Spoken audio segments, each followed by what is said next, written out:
a different view in terms of the beautification of the track in the bold black, green, and gold, which represent our national colors.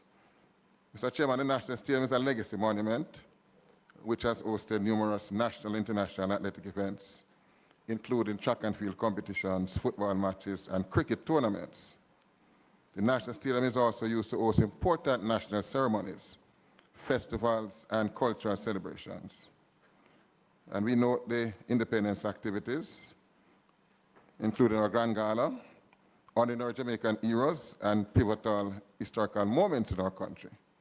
The National Stadium, Mr. Chairman, holds deep cultural significance and pride for Jamaicans across the country and across the diaspora.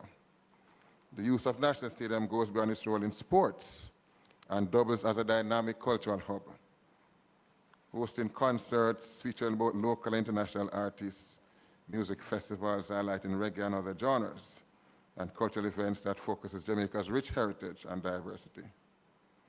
Mr. Chairman, the National Stadium embodies more than just a venue. It's a symbol of the spirit, enthusiasm, tenacity, and cultural vitality of Jamaica. With its extensive history, diverse amenities, and welcoming environment, the stadium continues to be a major influence on the country's athletic, cultural, and social landscape. Mr. Chairman, one significant event is the annual Boys and Girls Athletics Championship, which last year had its 115th year. Within weeks, Mr. Chairman, of the hosting of the championships, several coaches, track and field experts raised several concerns about the state of the running track at the National Stadium. TVJ Sports report from Mr. Kean Rayner, notably sports journalist, interviewed Mr. Stephen Francis, who will be rating the track for its disrepair and an unattractive look early in January 2025. Mr. Glenn Mills of the Racers Track Club actually visited the ministry to complain about the damage to the track. In a letter emailed to the Honorable Minister on January 24, 2025, the head of Grand Slam Track, former double record holder Mr. Michael Johnson, declared the National Stadium track inconsistent and unsafe. A track assessment report from the Independent Sports Lab dated February 7, 2025, showed that the track surface at the National Stadium in its current state did not meet World Athletics requirements for its performance. It stated, and I quote, "The vertical deformation fails at every location that was tested." Not only was the health, safety, and performance levels of our young athletes under threat, the ability to attract international meets to include the pending Grand Slam track series on the surface was significantly undermined. All right, Mr. Bernard, we could probably save some time because I don't think the concern of the committee was whether the track needed to be resurfaced. I think the concern of the committee was, having been resurfaced, why has it taken so long for it to be recertified? Or to be certified? This, I think, is the more concern. I don't think there was a question about whether or not it needed resurfacing when it was done last year. That was not the matter that detained us. It really was, having spent 57.7 million Jamaican, or 350,000 US, to resurface the track from approximately a year ago. Why have we not moved to get it certified? Because the concern was it could affect records that might be set, and whether they would qualify, etc., at various meets, including boys and girls champs. So if you need not detain yourself too long any further on the fact that it needed to be resurfaced. I think that is impatient of debate. So we could just go on into why it has taken so long post resurfacing to be certified or recertified, as the case may be. Well, Mr. Chairman, I thank you for that clarification, and that is good news to the ears, that we are all on board as to the need for the track to have been resurfaced. Now, to your question, Mr. Chairman, The certification process is a very technical process governed by World Athletics standards. The persons that are experts in recertification of track are very few, and we counted just about 6 of them. Now, typically, it is the requirement, well, it is a standard operating procedure that when the track is being resurfaced or laid, that the testing commence just at completion. This did not happen in this instance, obviously because we had the Boys and Girls Championship close behind, and the issues that arise were so close to the major championship that we had to move quickly to resurfacing, and then we had to give some time after the Boys and Girls Championships and the Grand Slam track event for the certification process to be conducted. If you look at the letter that I outlined to you, the process of certification is a month-long process, and therefore the time to get the experts into Jamaica to do the certification would require us making the application, getting all the issues in terms of contract issues in place, and that did not happen. When we were just about in the summer ready to do that, then we had, of course, the World Championships that took place and the preparations that were needed in our World Championship year. So because of that, the certification could not be done. Post-September, when we had World Championships, the move that was then to move to the certification, and then we had Hurricane Melissa. And so as it is now, we are in March. The contacts to the labs and to Recoton, who are the persons to do the preliminary works, to do all the testing, and then, of course, the lab that would do all the testing of the materials. All of that now, we are just about completing the process to have that done, and we expect that we'll have the certification exercise commencing after this Boys and Girls Championships in April of this year. Mr. Chairman. All right, thank you. So you're saying of the over a year of the 5-year expected life will have expired before we get a chance to certify the track. But let me now throw the questions open, and I know Mr. Hines has indicated to me that he has some questions. Thank you, Mr. Chairman. Good morning to Permanent Secretary Bernard and his team. I just want to know, prior to the relaying and the resurfacing, recoating of the truck, 2025, which company had laid the truck, maintained it, and had it certified up to July 2026? The company is a German company called Regipol. Okay. All right. So on what basis did you use a third-party contractor to repair or recoat the truck, and not the contractors who would have done it before? Well, the first invite to do the resurfacing was Regipol. And Regipol gave a quotation of 412,000 euros, which approximate at the time to about 75 million Jamaican dollars. Regipol could not do the work in time for Boys and Girls Championships. And so we had discussions with Grand Slam, and Recoton was recommended. Recoton came in at 350,000 US dollars, $55 million Jamaican, which was lower than Regipol. And Recoton gave its undertaking that they would work assiduously to get the track in place before Boys and Girls Championships. We could not risk the track being exposed as it is to our boys and girls. So we had to make that decision to move with Recoton.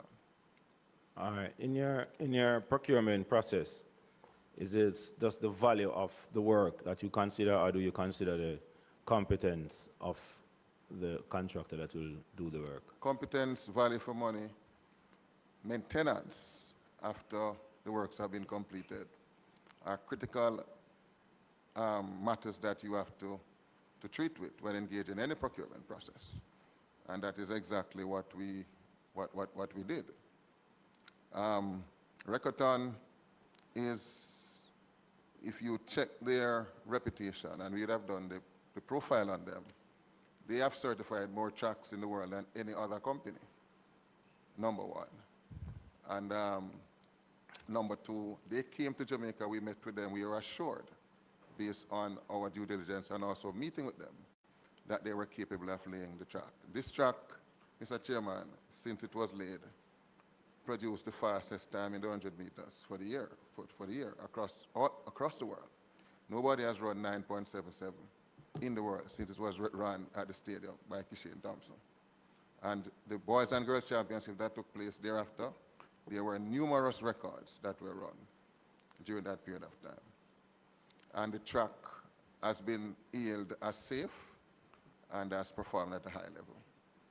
The maintenance issue, the contract that we have, require Recoton not only to train locals to be able to maintain the track, but also the warranty extends to them making regular visits to ensure that the track conditions are kept apace.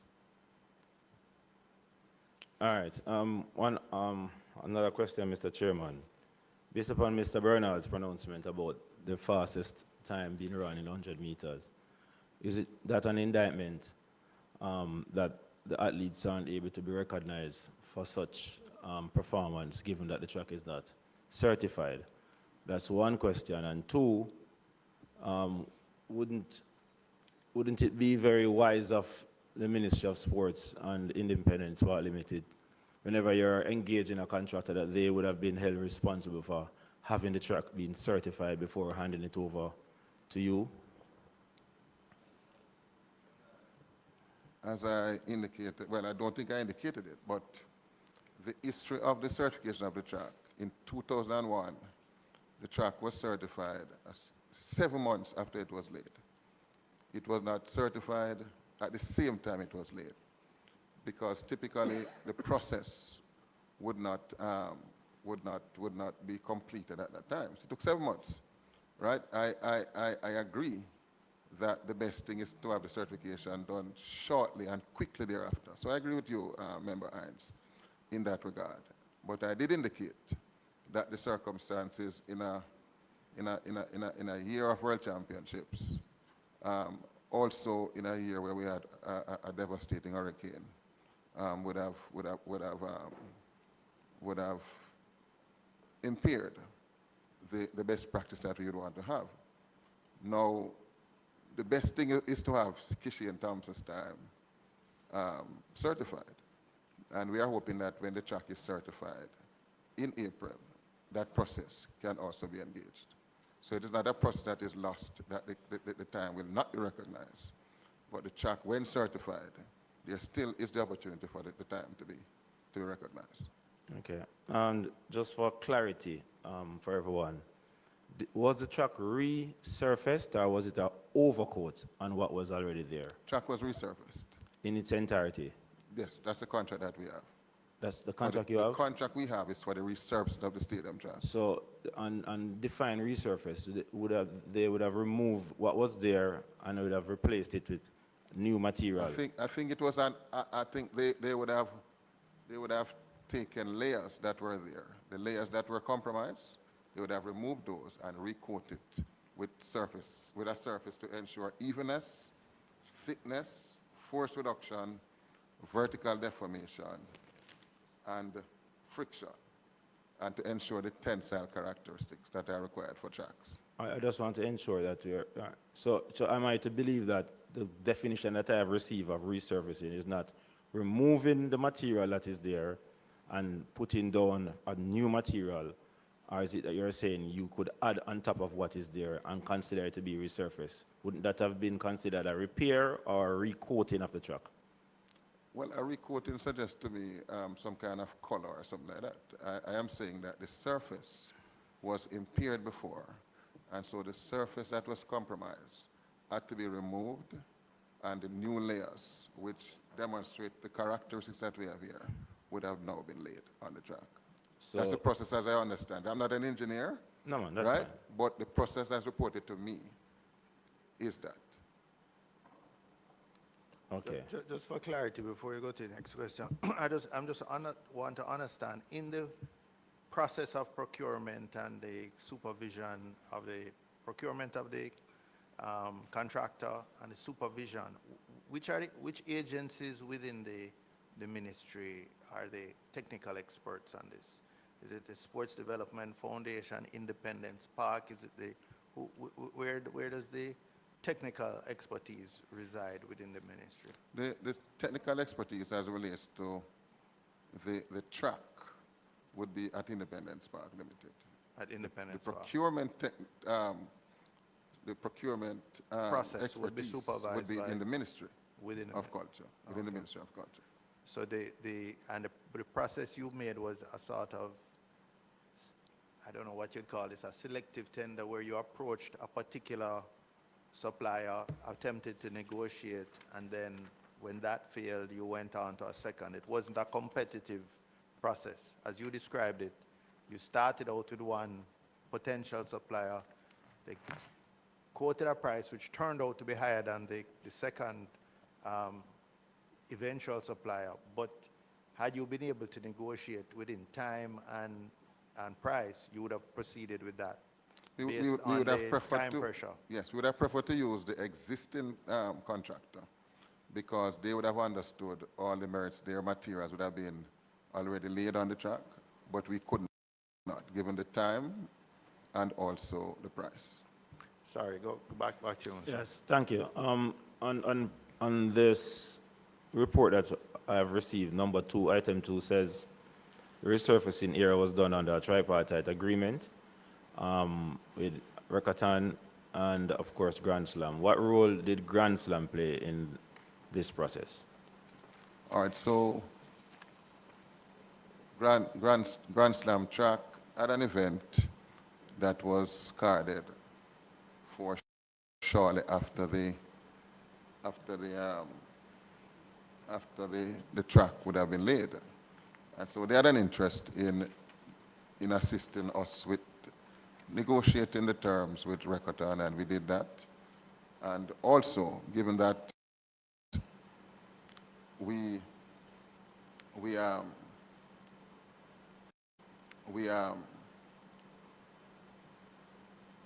given that we were in dialogue with them in relation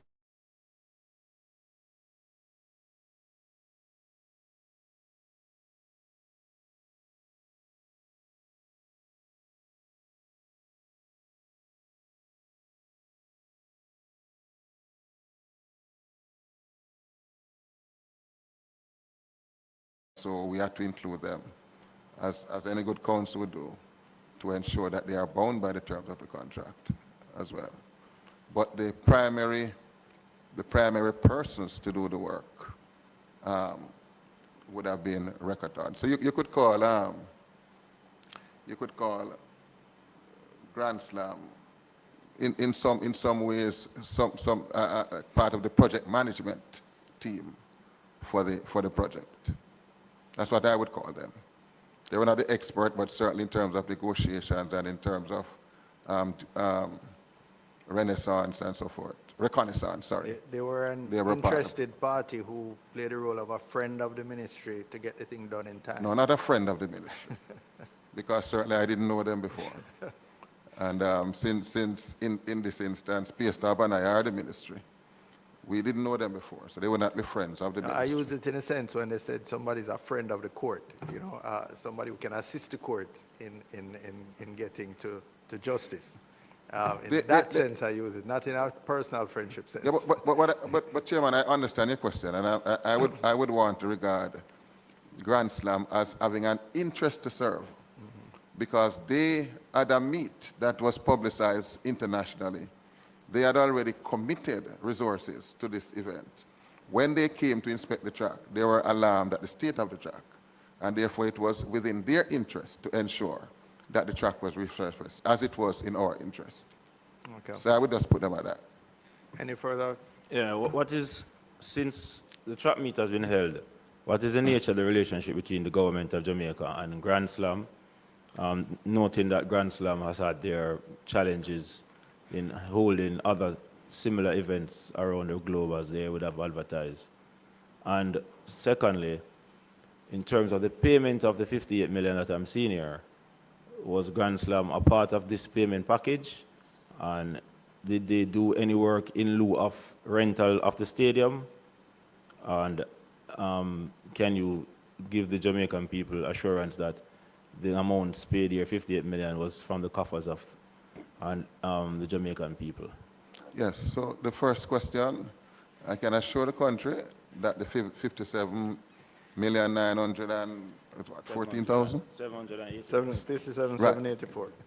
was from the consolidated fund and from the taxpayers of Jamaica. All of that came from the ministry and from the Sports Development Foundation. And that was the complete amount that was paid to Grand I want Slam. to interrupt you there because I'm not, you said from the consolidated fund. So the Sports Development Foundation doesn't, all its funds now come through the consolidated fund? Well, the Sports Development General Manager is here. I've been speaking a lot. With your leave, Chairman, you may want to explain, Mr. Beckford, how the SDF is funded.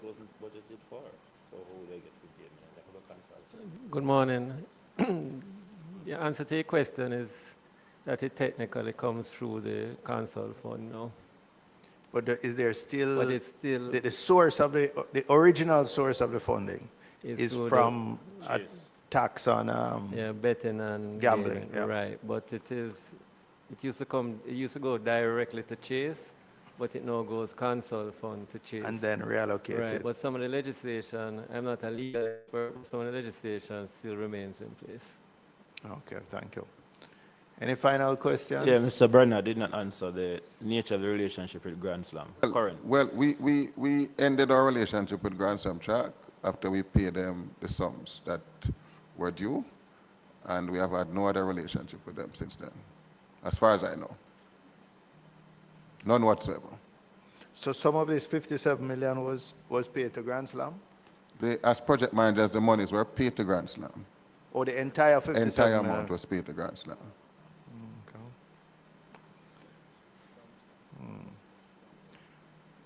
Members, have any further questions? Anybody else? Just the last one, because I don't want to belabor Mr. Bernard and the team, but just to get a timeline as to when the track will be certified. I know you gave some reasons as to why it was not certified, and you stopped at the point of saying that you're in the process of re-engaging and doing testing. What timelines can we be guaranteed that the track will be fixed within this 5-year window that you have from your Well, remember, supplier? I cannot give a guarantee, but I can give you an indication. Within the month of April, the tests of the track will be done. The lab work will also be done thereafter. So when I consulted with Major Brown yesterday, who unfortunately is not here because of illness, he indicated to me that within 3 months thereafter, we should have the certification. All right, and Thank you, Mr. if Chairman. no other members have any questions, then it's just left for me to thank Mr.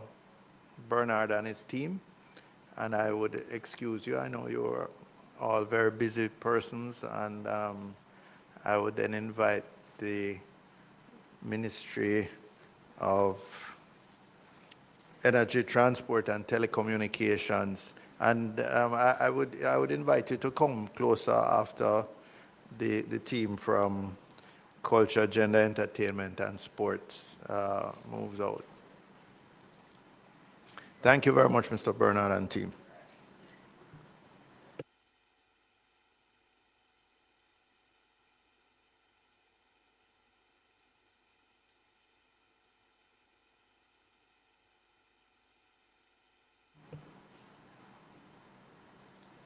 Mrs. Campbell Rochester, you want to ask your team to travel with their name tags?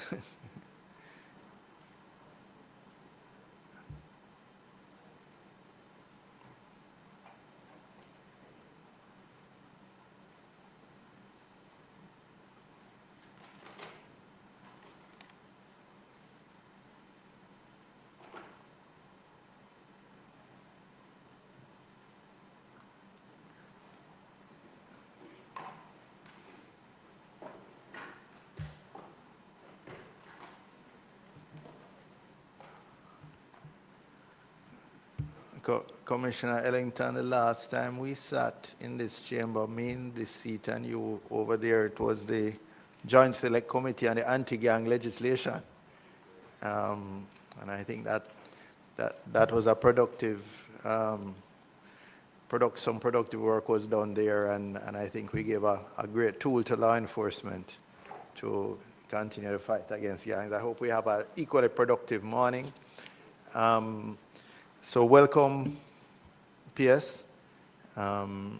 We had a good relationship from your days at OPM, at CDF, and we had a session. You had a session with the committee already, brief one, during the supplementary estimates. And we thank you for responding this morning. And I would just say we had a little bit of a hiccup in terms of our support from we had a change of committee clerk during the time, and I don't think the communication was as clear as it would normally have been. So what we typically do when we're inquiring into a subject is we invite the ministry or the agency, as the case may be, to give an overview. In this case, it's the National Rural School Bus Program. So we typically would get a sort of status report from the ministry or agency, as the case may be. And then the consultant to the committee would give a heads up of some specific questions which they would ask you to come prepared to respond to. In this case, it seems you only the specific questions were communicated, and we didn't ask you to give a sort of status report. However, I know both yourself and Mr. Ellington are capable of giving that opening status report without, being given too much advance notice. So what I would ask you to do in terms of proceeding, could you turn off that mic? I think it was on from here. In terms of proceeding, what I would invite you to do, first of all, PS, is to introduce your team, and then either yourself or whoever is best suited, give us a 5 to 10 minute sort of status report of the National Rural School Bus Program, and after that, we will, if you within that you may cover the specific questions or not, and then I'll open the floor to members to interrogate your team with specifics. So over to you. Welcome again, and over to you, PS. Thank you, Chairman. Good morning, members. So I have with me CTD Wilson Cross from the Ministry of Energy, Transportation, and Telecommunication. I have Managing Director Owen Ellington from the JUTC. I have CTD Vanessa Williams-Smith from the Ministry of Energy, Transportation, and Telecommunication. And behind me, I have Deputy Managing Director Marcia A. Hamilton, responsibilities for finance and corporate planning, and Deputy Managing Director Barrington Brown, engineering and technical services. And I'm Kedisha Campbell Rochester, Permanent Secretary in MET. And they're Deputy Managing Directors of the JUTC. JUTC, sir. Proceed. I will give a background. However, Mr. Ellington will give the status update on, and I believe the background is widely known. However, having been asked, I will proceed. The National Rural School Bus was established as a policy initiative of the government of Jamaica. Having established that policy initiative, the JUTC was mandated to implement, manage the system, leveraging its operational experience in fleet management, scheduling, and routine planning. To support the program, buses were procured by the ministry at the time, Science, Energy, telecommunication, and transportation. That is before science left the ministry, and subsequently retrofitted to meet safety and operational compliance standards, ensuring that they are fit for purpose within the Jamaican transport environment. The National Rural Support School Bus System was formally launched on September 8, 2025. Over to you, Managing Director. Thank you, PS. Thank you, Mr. Chairman, members of this committee. Good morning, everyone. At the risk of repeating just a few of the things PS has said, I'll give an operational update on the Rural School Bus Program. This program was launched in September of 2025 in Phase 1. And Phase 1 involves the acquisition, retrofitting, equipping, general servicing, and deployment of 110 buses to the JUTC fleet to be operated in the Rural School Bus Program. The JUTC established within its structure a depot known as the Rural School Bus Depot, and it has a management team, supervisory team, and a workforce in total of 154. It involved the recruitment, training, sensitization, and deployment of staff across 13 rural parishes that are served by the Rural School Bus Program. And the service has been in operation in Phase 1A. It involved 60 buses. By the end of Phase 1, which is Phase 1B, there were a total of 110 buses operating daily in the fleet. In the early stages, our assessment of students being carried by the service based on a pilot project was that it carried 16,000 children per day. Later on, as we were able to deploy more buses in the fleet and reduce overcrowding, we are assessing that down to 14,000 children per day, operating 5 school days per week. And on weekends, the buses are taken out for scheduled maintenance, deep cleaning, etc. The service has been delivered free of cost to children up until the end of January. Since the beginning of February, we have commenced applying the electronic fare payment system, and that is in its infancy stage, so there are some issues we are contending with. We have received early feedback from the Ministry of Education on the impact of the service on student transport. We have been advised that there is a significant improvement in student attendance in rural schools, significant reduction in truancy. The safety reports have been very impressive so far. Students have been transported to and from school safely, and they now have a predictable, reliable, safe, and obviously affordable service that they can use. And that's the basic outline of the status in terms of Phase 1 of the implementation of the Rural School Bus System. We'll take questions. Thank you, Chair. I use the chairman's prerogative and just ask a couple of questions. But first, just for clarification, because your status review was very brief. You're saying there's a division within the JUTC that operates the school bus program or the rural school bus program as discrete from the regular JUTC operations? That is correct, Chair. It's a depot. A depot. A depot, yes. and a discrete staffing allocation. That is correct. Chair. So in the public bodies book, you showed a substantial increase in your costs, in your staff costs, and some anticipated costs in your revenue. Do you have broken out, and this was consolidated for JUTC, do you have broken out the financials for that discrete division within your accounts? But yes, we do, Chair.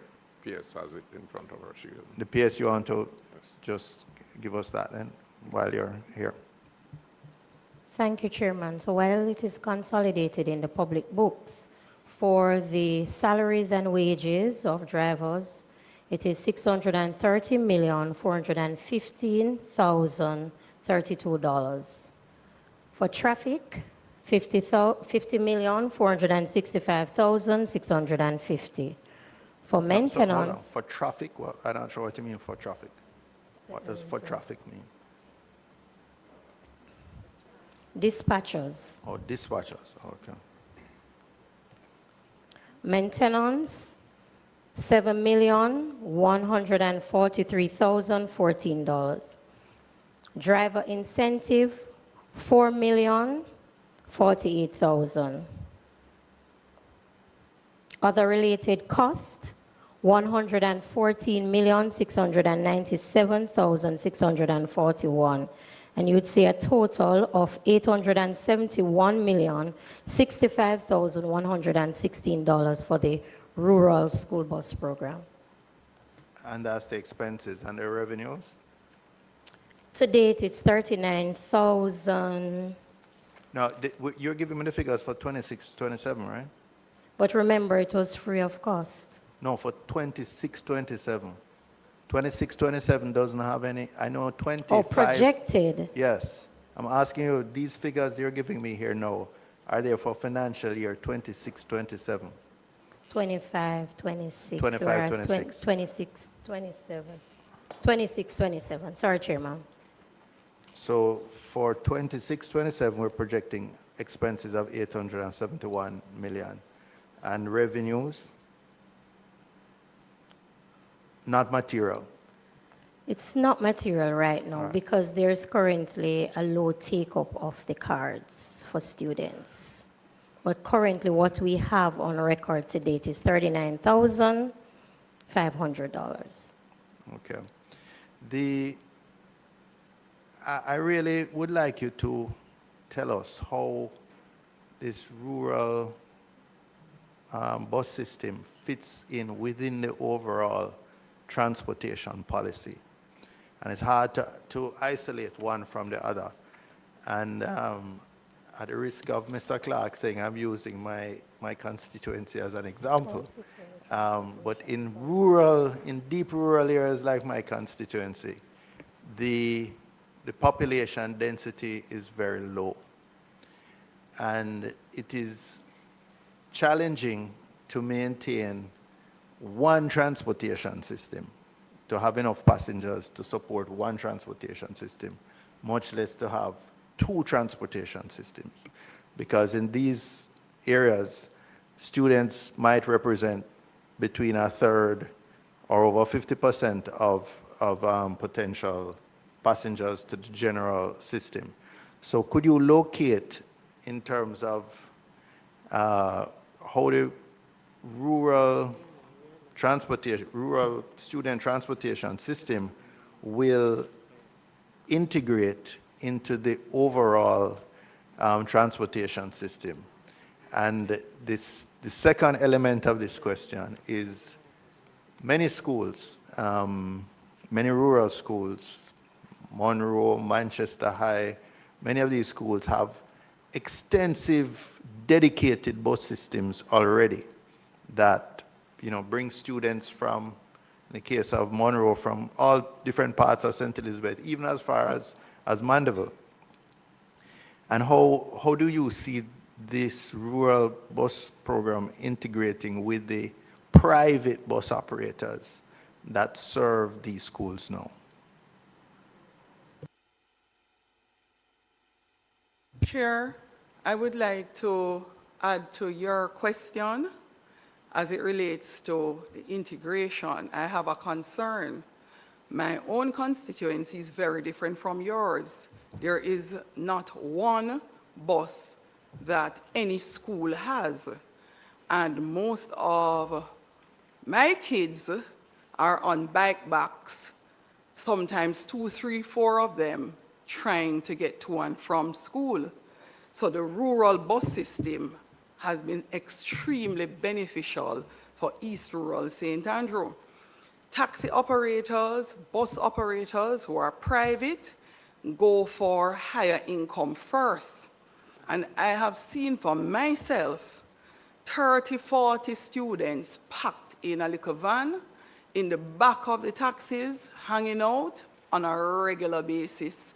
Last year, we had an accident in Dublin where children coming from Louise Bennett Coverley School and St. Martin de Porres School, I visited them at UWI Hospital because all of them were packed in a private bus, and that private bus was not even properly licensed and the driver had no driver's license.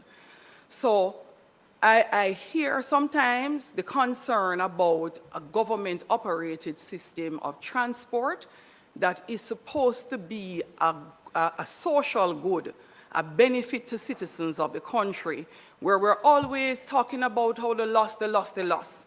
We need to establish what is a reasonable loss, because a loss is what it is going to operate at, and particularly as it relates to our children.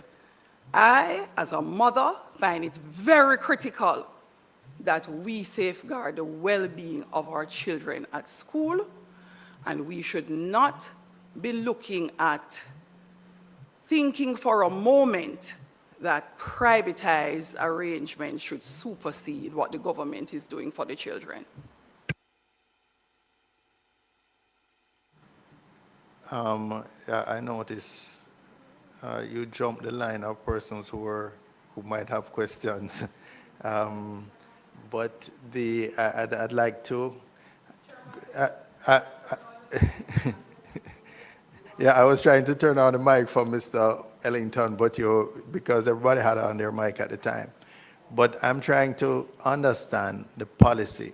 There may be different policies for different parishes, because there are different situations that exist across parishes and across constituencies. So I'm just trying to understand how in the national transportation policy, how the rural school bus system fits in, nationally. Thank you, Mr. Chairman. In response to the first question, the policy position of the Ministry of Transport, as outlined to us at the JUTC, is that the government intends to provide a safe, reliable, affordable mode of transportation for rural school children who were assessed to be disproportionately disadvantaged in terms of access to reliable services. And it was well known that in many rural parts, the services, irregular as they were very costly, and at times excluded children from boarding buses in favor of adults who paid more for fares. And so the rural school bus program is not intended to compete unfairly with private operators in the public passenger transport system, but instead to provide a service which closes a gap, an access gap for rural children. And so the experience we have had in running the service out there is that there's not much pushback from the private operators. In fact, there is a kind of understandable coexistence between the rural school bus and the private operators of PPV. And we are carrying the children in large number in a very orderly, reliable, safe, predictable way. And on occasions when private operators might consider it financially infeasible for running certain trips or running certain routes or operating at certain hours of the day, the rural school bus program is available and transporting the children along the routes at those times and in those circumstances. So I'm not seeing us competing against them. I'm seeing us actually complementing whatever services available out there, and at the same time increasing access to transportation for children. In responding to the question about the existence of dedicated bus services provided by some schools on contract with private operators. Again, we are not displacing these. We are not competing with them. As a matter of fact, they continue to operate alongside the rural school bus program. The fact of the matter is that there were many children out there who are not accessing consistent, reliable, affordable, and safe transportation on a regular basis. And this is the gap that the rural school bus program is intended to close. Mrs. Onis's remarks are more commentary on a situation in a certain demographics. We understand that. One of the reasons why we are not able to fully serve those communities is because of the type of roads, the road conditions, and therefore in the next acquisition of buses for the program, we have actually earmarked a reasonable number of buses that are going to be of the smaller type and constructed, designed to mount those rural, marginal roadways. So those are serious considerations which are being pursued. Thank you, sir. And you seem to have anticipated that my question had something to do with me being against subsidies. I absolutely have no objection to subsidies. In fact, the entire JUT system is essentially 90% job subsidized. If you look at the budgets in the public bodies, for every $1 they collect in revenue, they lose $9. So it's a 90% subsidized system as it exists today, not just for students, but for every rider of the JUTC. So it is already effectively a 90% subsidized system. So I have a list of persons, and I just want to, because with everybody's mics on, it's difficult to, once I press on, it turns on everybody. So,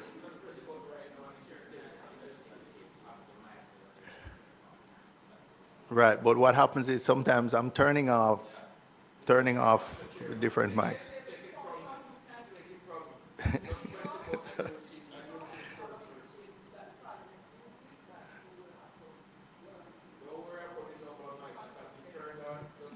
So for the, yes, and Mr. Well, suggestion is a good one.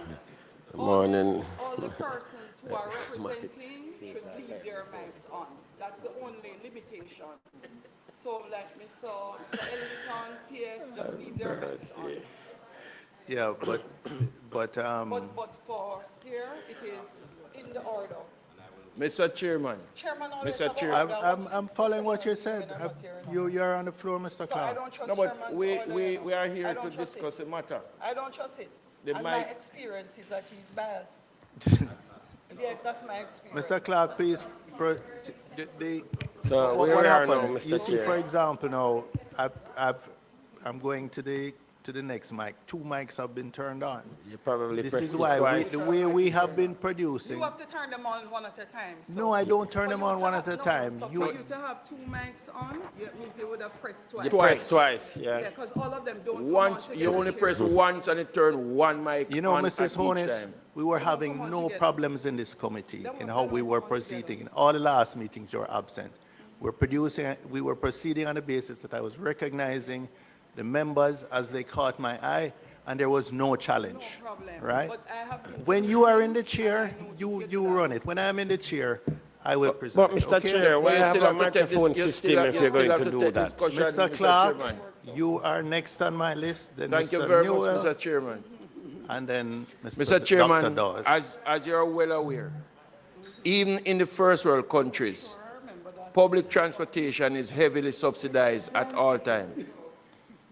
Mr. Clark, Mr. Chair, I would just like to know what system we're see- operating. I don't just, Mr. Chair, Mr. listen to Chairman, what if you I have to continue say. to press the What button more than system are we once, operating I on? don't. I The don't. microphone system provides fairness. Look, everybody is turning on their mics. Some people unintentionally turn off their mic. I'm proceeding. I'm recognizing members in this order, all right? I am now recognizing Mr. Clark, then it's Mr. Newell, Dr. Dawes, and Mrs. Honis, and then Mr. Williams. No, you are not the first person. Mr. Clark, please proceed. Your mic is on. You don't wish to speak anymore? So as you said, not me. You must use the system of the mic because it shows fairness. Mr. Clark, are you going to You're not speak the or chair. not? For the mic is fairness. No, don't assist me. You're not the chair. Please. Please. No, no, she's rude. Damn rude to disgusting. You're proceeding, Mr. Clark? All right, Mr. Newell, Mr. Clark doesn't seem to intend to go ahead. Thank you, Chairman. Good morning to the team from the ministry. And You didn't speak when your mic was on. Proceed, Mr. Newell. right, Well, you are accustomed to doing that to them, so, all right. Mr. Newell, please proceed. The mic was on, I recognized you, and you refused to speak. The mic was on, you refused to speak after I recognized you. You've lost your turn. You have lost your turn. Mr. Newell, please Thank you, proceed. Chair. Mr. Chairman, sir, I will It's- not give Mr. Newell the right to speak. it's You your don't right to give anybody the right to speak. I You thought we don't give established at anybody the the last right meeting to that that is speak. not your right to give. You don't give anybody the right to speak. Chairman, I was before. Before you were recognized, you refused to speak. You as the chairman, rather than chairing the meeting, you have to turn over that question, one. And two, you're now trying to take away my right as a person to speak and give it to another member. No, Mr. Chairman. I recognized you and you refused to speak. Now that your mic is off, you're ready to speak? If you give me the right to speak, no. Before Mr. Newell, I will speak. Chairman, All right. Thank you Go very ahead. much, Mr. Chairman. Mr. Chairman, in every country, including first world country, public transportation is heavily subsidized. More so, a situation as this where we are dealing with children. There are schools who, because of the situation that they had before, that they would have gone into private negotiation or agreement with private transportation to transport kids. That does not say that at this time that the government is putting in place a system that they will not gladly accept a situation as that.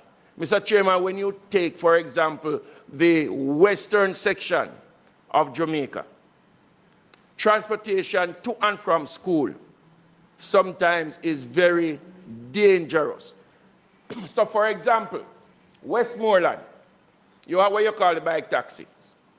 And that one bike that is to transport 2 persons at any given time will take 6,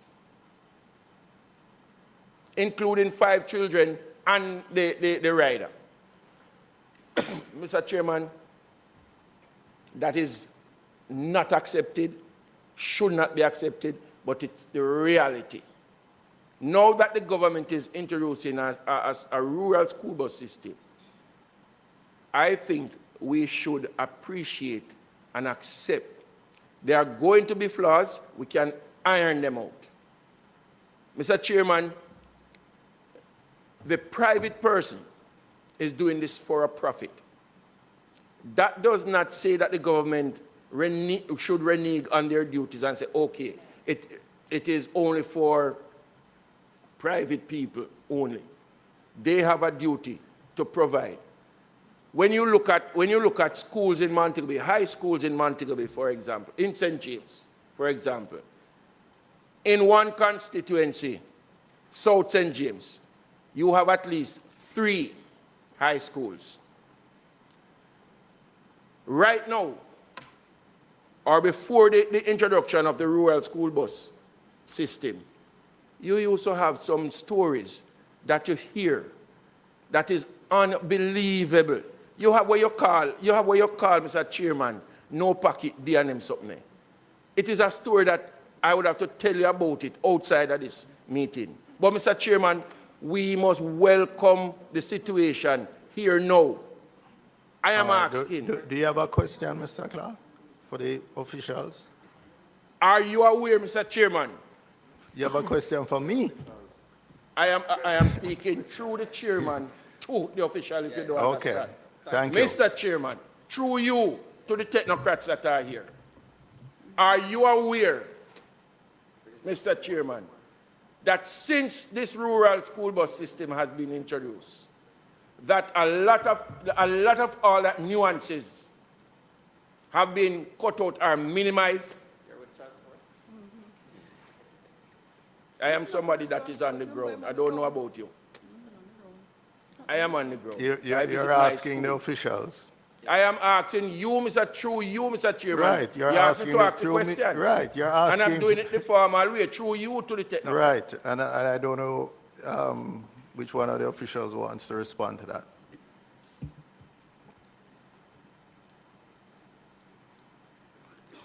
You see that.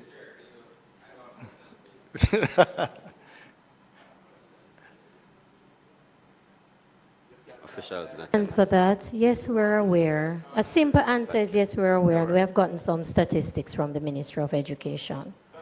All right, Mr. Newell. Yeah, I was hoping you wouldn't turn the mic off. I'm still appealing. It's okay, it's okay. Thank you, Chair. Just before, because, and if I have to establish it at every meeting, I will establish it at every meeting, Chairman. You just made a hell of a statement for a long time. No, but you're not going to be a bully in here. You know that already. You're not going to bully me. Yeah. So, Chairman, my questions will be based on 73. Will be based on 73A of the PAAC. I am not here for any pony show, the horse and pony show with nobody. I am here to deal with the business of the people. And what 73A empowers this committee to do, which is to examine budgetary expenditure, to monitor expenditure as it occurs, and to inquire into the administration of the government to determine hindrances to efficiency. That is what I am here to do. Well, and so I have some questions for the ministry based on that. No, but before, Chairman, I think it's important that Jamaica knows that he doesn't represent what the sample size of parliamentarians is. He's extremely rude and brash and crude and vulgar. And that isn't necessary in a place like this, as a gentleman. All right, Chairman. Let's go to the question. No, well, if you would keep quiet, we could conduct the work of the committee. Chairman, you spoke for like 5 minutes in a statement before I asked you for the question. Just allow Mr. Newell to lay the foundation for his question. My mother watching, she wouldn't be proud of me talking while here I talking. All right, so the PS mentioned earlier, Chairman, that the ministry, so I support the ideals, a reliable, efficient public transportation system that is affordable and safe.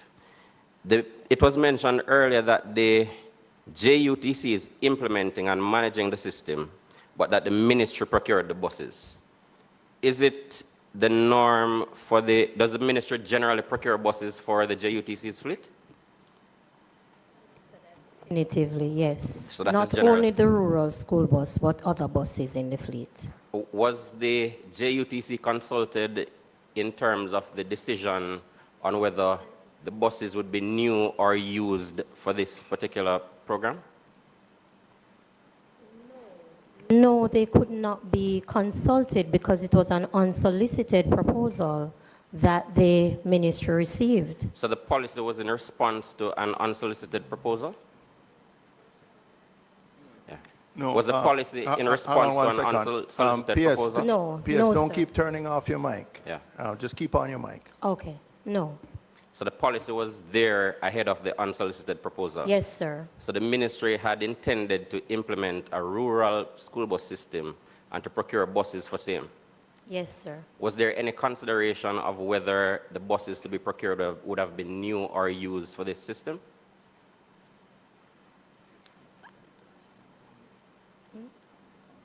The consideration started out as being new. However, based on the unsolicited proposal, they were used buses, and we accepted that.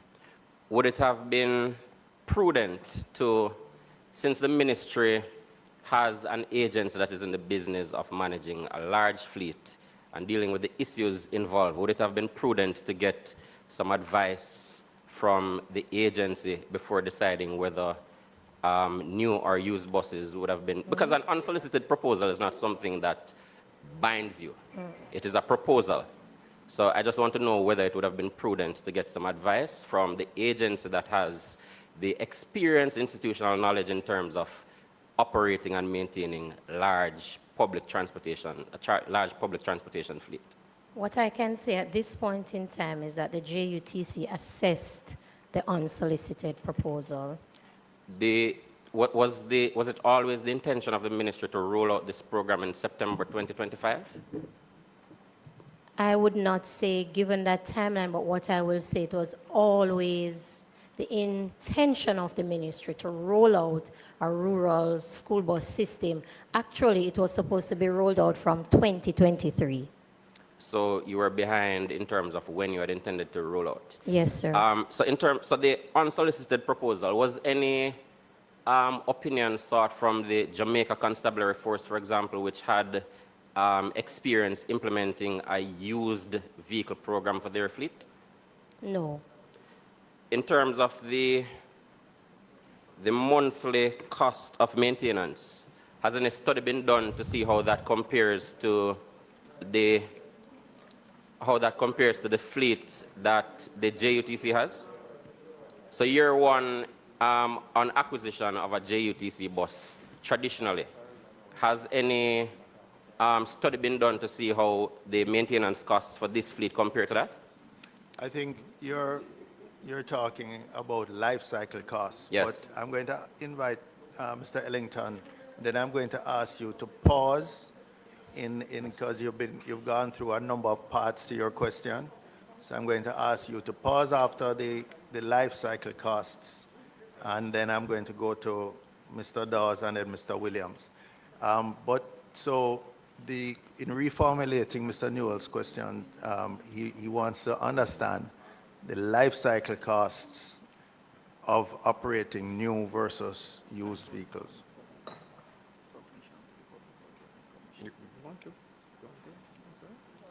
In understanding the life cycle, is there a study being done versus new versus old? The answer to that is no, we're not doing one for comparison, but the fact is newer buses cost less to maintain in the initial years in the fleet. The older the buses get, it is the more that they cost to maintain on an annual basis, because you go now into scheduled maintenance, scheduled replacement or rebuilding of components. So it wouldn't be, you wouldn't get the best results by comparing the maintenance cost per year for brand new buses with 10-year-old buses. P.S., you wanted to? I wanted to make a point that it should be noted that we're not paying maintenance costs on the bus now. That is included in the contract. For how long? For how long? Up to March 31st of this Of month. 2026? Yes, sir. So from the buses that have been here, been operating, we're not paying maintenance costs For the first year. for the first year. Mr. Newell, I'm asking you to hold the questions to the next round, and I'm going to Dr. Dawes. Thank you, Chair. You know, unfortunately, in my past life as a trauma surgeon, I saw the effects of the casualties from bike taxis. So this is something that has been dear to me. And on further interrogation of why we couldn't find a solution to get kids and adults, and a member from St. James is correct. Sometimes you do have HERA. You do have 6 people coming to hospital after a 2-bike collision. But what we found out was that in many instances, The reason why people are using the bike taxis is because the roads cannot allow for cars or buses to go into those areas. Now, how can you, even if you're getting smaller buses, how can you solve for that issue with the bike taxis where it is the state of the roads why the people are forced to use bike taxis? I think you're asking a reasonable question, but this is a multi-pronged approach in government. So it's not only the Ministry of Energy and Transport. We will have to do some consultation with the National Works Agency, looking at their road network. And based on my former, where I'm coming from, I know that consultations are currently happening now as to the amount of roads we have per kilometer. And that is something that has to be taken greatly into consideration, not with the Ministry of Transport alone. It has to be a cross-sector with ministries and how we move forward. So that question I could not answer immediately here. But if you want us to get a response as what will be done for schools that are located in communities that have no access via car or buses, and we can see, even we will have to do some consultation with the Ministry of Education. Will these schools remain? What will be the course going forward? Okay. I understand. And additionally, I want to point out, not to cut you, member, but that, you know, the Ministry of Education gives the route, provides the route to the JUTC. That actually segues into my next question. What is the methodology for selecting routes? Do you have geospatial data? Are you taking into consideration migratory patterns? Is it a minimum number of students in a particular community where you would choose a route? And do you have pickup points or drop-off points where they would still have to take bike taxis or other private means of transportation when they're still taking these buses? Tell me about the routes. The Ministry of Education provide the routes, and I can come back with further clarification as how the routes were chosen. But just based on my limited knowledge, I would think that accessibility is one. The amount of students that will be traversing the route could be a possible reason why they would have chosen the routes that they chose. There may be additional requirements. I could get that for you as to how the routes were chosen. I think in my final question, Mr. Chair, I think that in your operations, you ought to have a dynamic assessment of the routes. We see where you can speak to the absolute number of children being transported, but are you solving a problem whereby you're taking the kids out of these unsafe vehicles?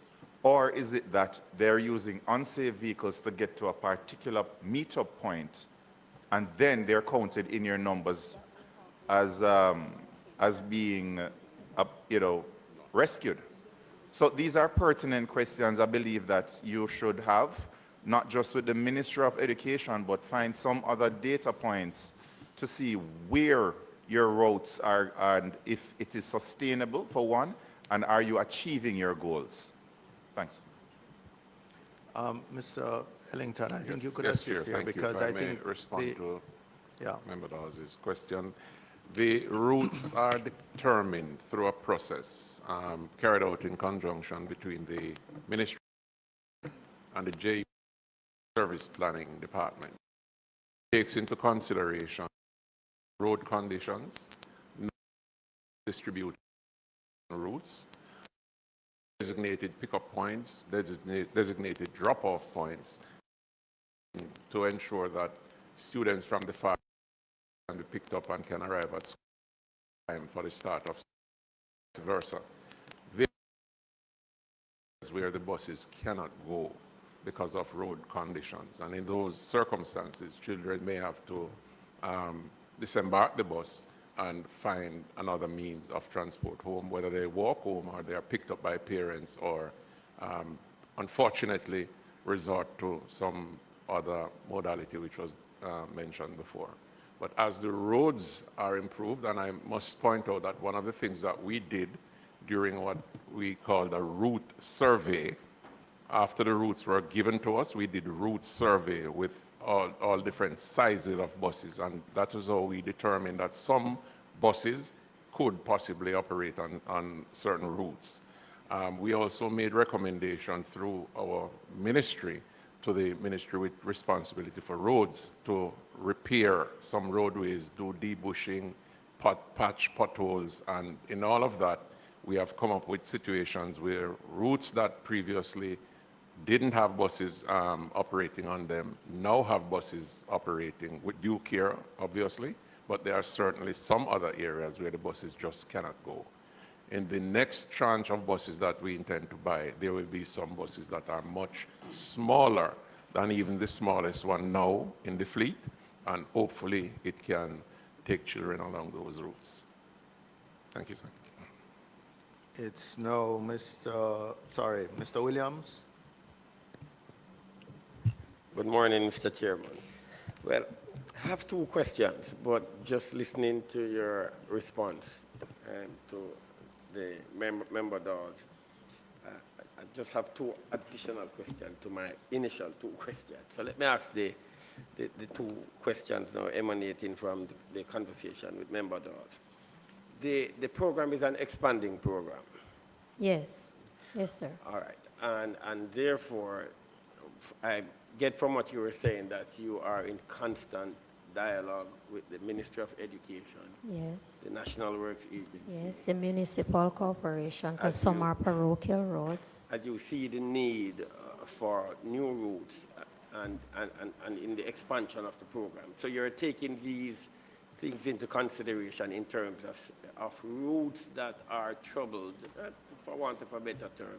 You are looking to expand into these routes, but part of that requires conversation with other ministries.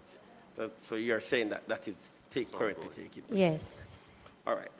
My first question is, I'm not sure if you have it, so if you don't have it, no problem. But I see that you're expanding. In 2025, 26, 27, you're looking at, from your report that we got, 100 new buses. And then in the 27, 28, you're looking at an additional 100 buses. Now, do you have an idea what is the number of buses required to satisfy the existing routes?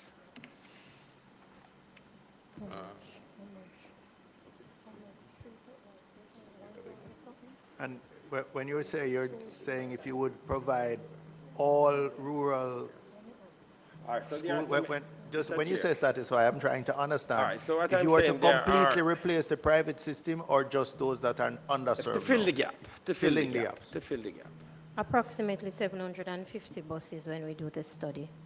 For the existing, not for the new routes now, for the routes that are currently existing. You No, would so need Mr. Williams' question was, how many buses would you need to fill the gaps the gap. in the areas that are currently being In the served? areas that are currently being served. 500. 500. Okay. But, all right, so so in the additional purchase, you are putting some of these buses to existing routes. Right. As part of filling the gap, and then you're opening. And we're adding new You're routes. adding into new But some of those routes, we have to add smaller buses based on the terrain and the size. All right, so my last question is I know you said that the maintenance cost was captured in the 2025, 2026 year, in the purchase. Right. You have any idea? So I know you provided a figure, but if you were to estimate the 2026, 2027 maintenance cost, what would it be? Based on your operations now. Yeah, I'm having trouble. I don't know if there's too many mics on. It's 45,640,000 per month. Oh, Just, Mr. Williams, there was a printed or a sheet circulated. No, I saw that. That's where the 45 million is but that coming from, was- I'm yeah, just but telling that you. was that was the amount captured in the purchase. No, Or that's what you estimate to be currently. As I understand, it's the amount that was actually spent, even though it was covered by Thanks. Okay, the vendors. The chairman is correct. Okay, thanks. Sir. I have Mrs. Hornis, but Mr. Morris' mic was, Mrs. Hornis, then Mr. Morris. Mrs. Hornis?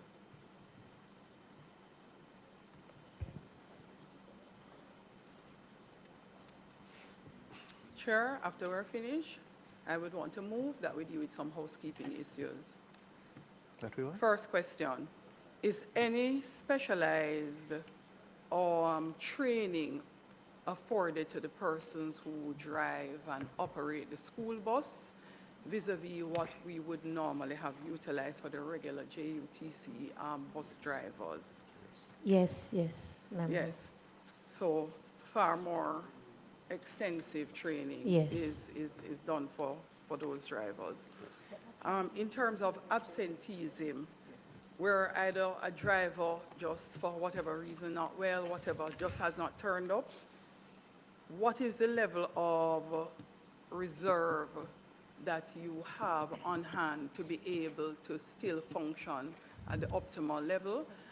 That's in terms of the drivers. And in terms of the buses, do we have any facility to be able to just drop another bus in the system if one goes down? What is the extent of that reserve provision, both in terms of personnel and equipment?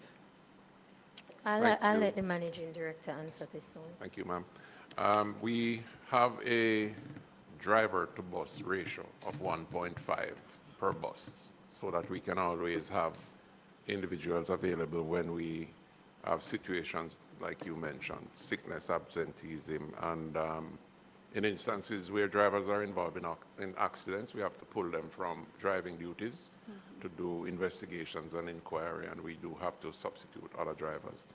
In terms of reserve buses, we do maintain 10% of the fleet for reserve in the event a bus is out for accident or major maintenance work. So those are key considerations. Let me add, reader drivers, what is the frequency of retraining?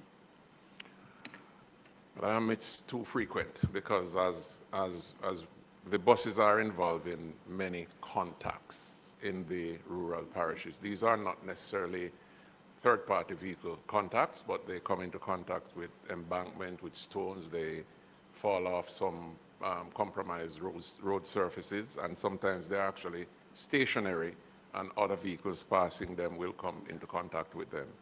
In all of those situations, we pull the buses, pull the drivers, we do rapid assessment to see whether there was any fault on the part of the driver, whether they could have done something to prevent the contacts, and in instances where we figure some retraining or resensitization is necessary, we ensure that that is done before they are put back into driving duties. So it's happening on a regular basis, ma'am. Okay. As it relates to using, procuring used buses vis-a-vis new buses when the program started, just from your experience, was there any benefit from the government in terms of benefit to our students from the government making the decision to start out with used buses, one, in terms of time of implementation, two, in terms of just having an experience and being able to do an assessment of the rural school bus system, and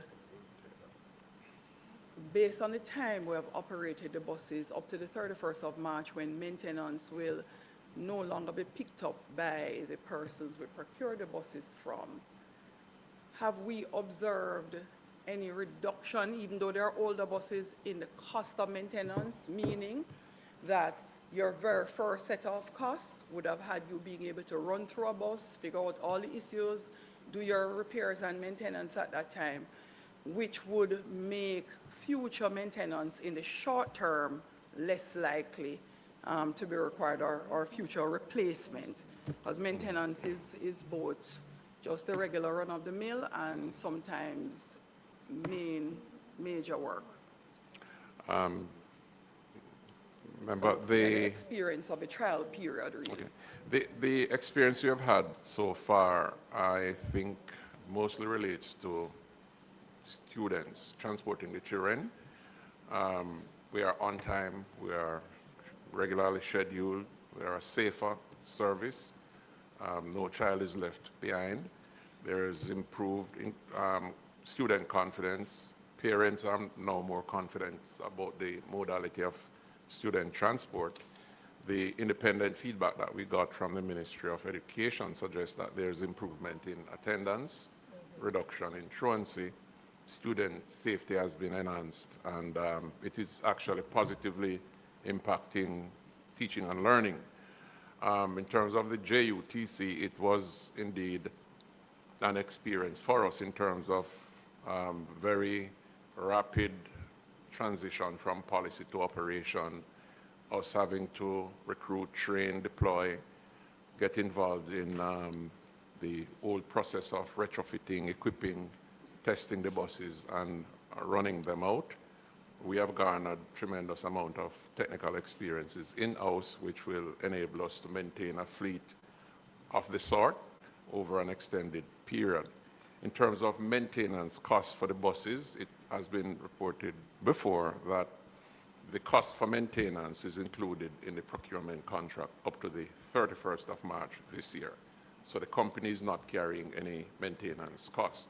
But in our observation, in our contract monitoring exercise, we have observed that there is very little requirement for parts replacement once the routine servicing and maintenance activities are carried out. So overall, it has been a very good and perhaps I'd say Good information. learning experience for us.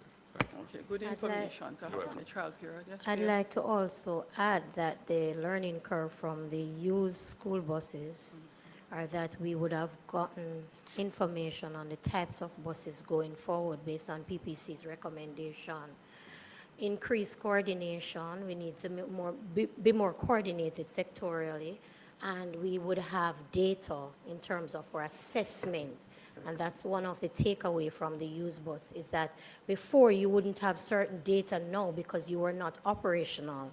Now that the system is in place, the ministry and the JUTC is in a position to assess those data going forward. Excellent.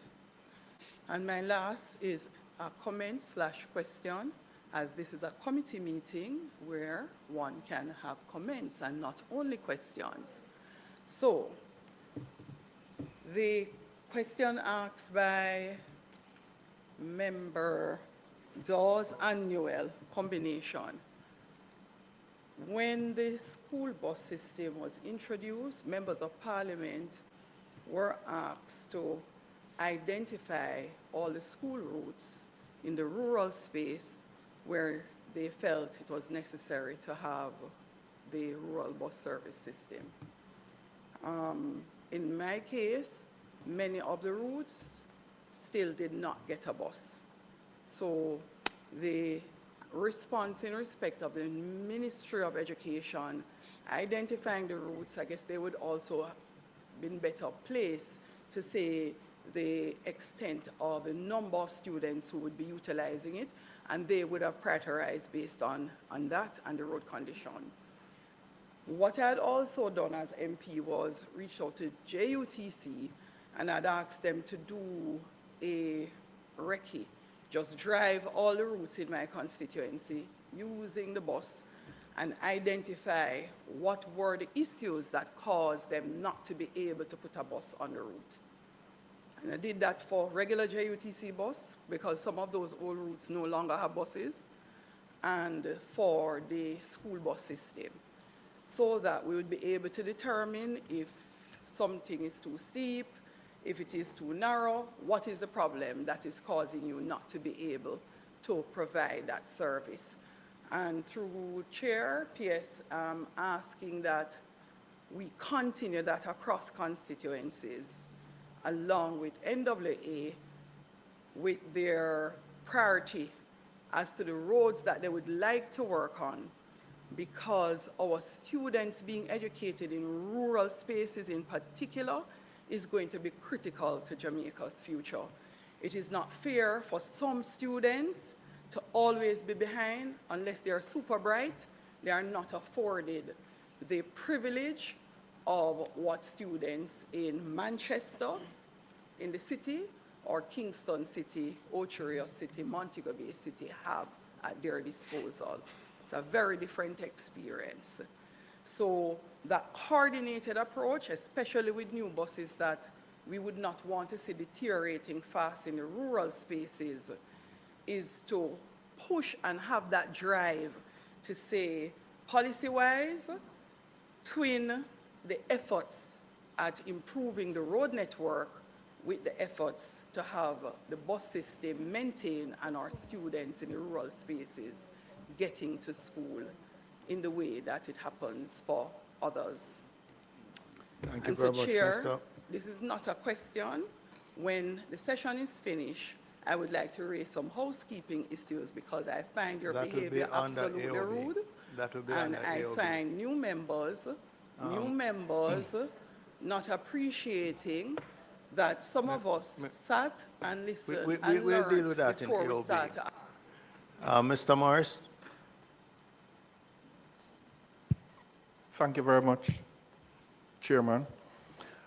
I want to personally commend you, Madam PS, and your team for the initiative, because for me, I think it is a great initiative, because in St. Elizabeth, where I'm from, and particularly in northwestern St. Elizabeth constituency, I must tell you that our students are now enjoying a more affordable system, one that is more consistent, and one that is, of course, more punctual, because our students are now more punctual for school, so of course, learning would have improved.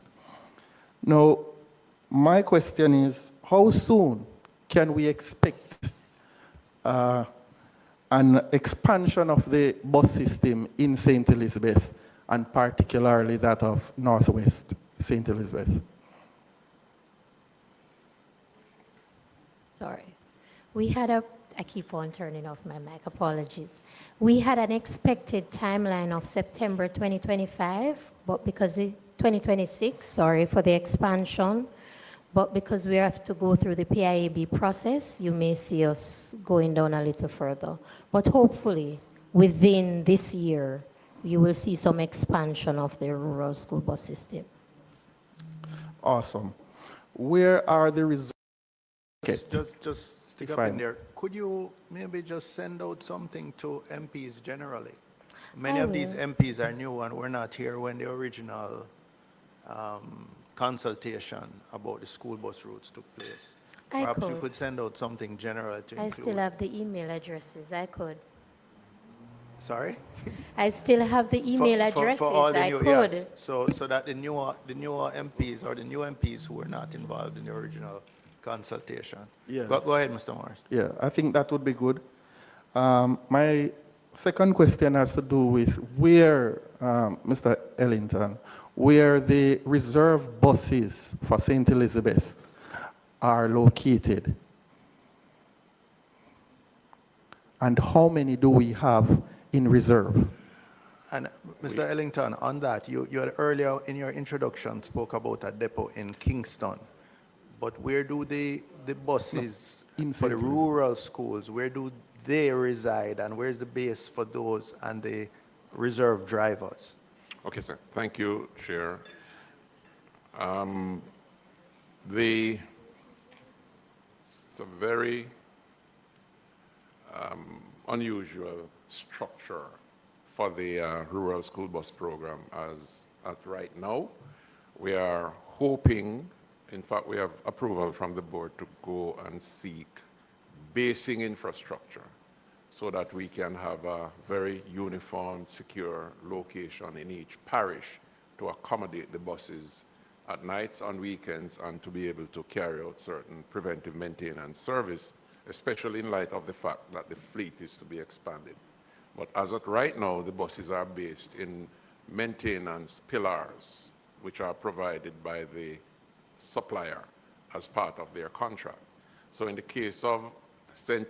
Elizabeth, the buses are based at the Sydney Pagan facility, and reserve buses with a maintenance pillar are up in Mandeville at a major industrial facility there.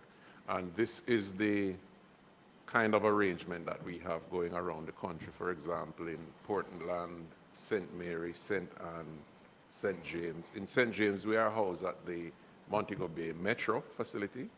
For the buses serving Kingston, serving St. Andrew and St. Thomas, they are based at the Rockfort JUTC depot. And for those serving St. Catherine Rural, they are at Spanish Town. But hopefully, in the coming months, we will have well-established JUTC-operated minibus depot out there to accommodate the buses and provide a wider range of services. Thank you. And my final question is, how often do we review the service offer with a view to ensuring that we get the best value for money? Actually, that is done on a daily basis because we get a daily bus report from our dispatchers and chiefs around the country. There is ongoing interaction with the service provider for preventive maintenance and rapid response to reports of any issues with the buses. And we do have a monthly contract monitoring meeting with the providers on looking at the overall rollout of the contract and how they address all matters relating to the buses. So the process is being closely monitored. Very good. Thank you. All right, we have Ms. Lee, then Ms. Burchell, and then Mr. Newell will be allowed to complete his questioning. Thank you, Chair. I would also like to commend the team, PS, and the team from JUTC for a job well done in implementing this program and ongoingly assessing the system, because students in St. Anne have been benefiting tremendously. I want to ask though, because this came up earlier before rolling out, and also in meeting with constituents and in other areas of Jamaica and so on. So I just want some further updates as it relates, going back to training. I know that the buses are providing safety, punctuality, etc., but as it relates to our students with special needs and disabilities, how is the training going for that, and how are they being accommodated on the buses? And if so, is there anything to ensure their safety and comfort to and from school?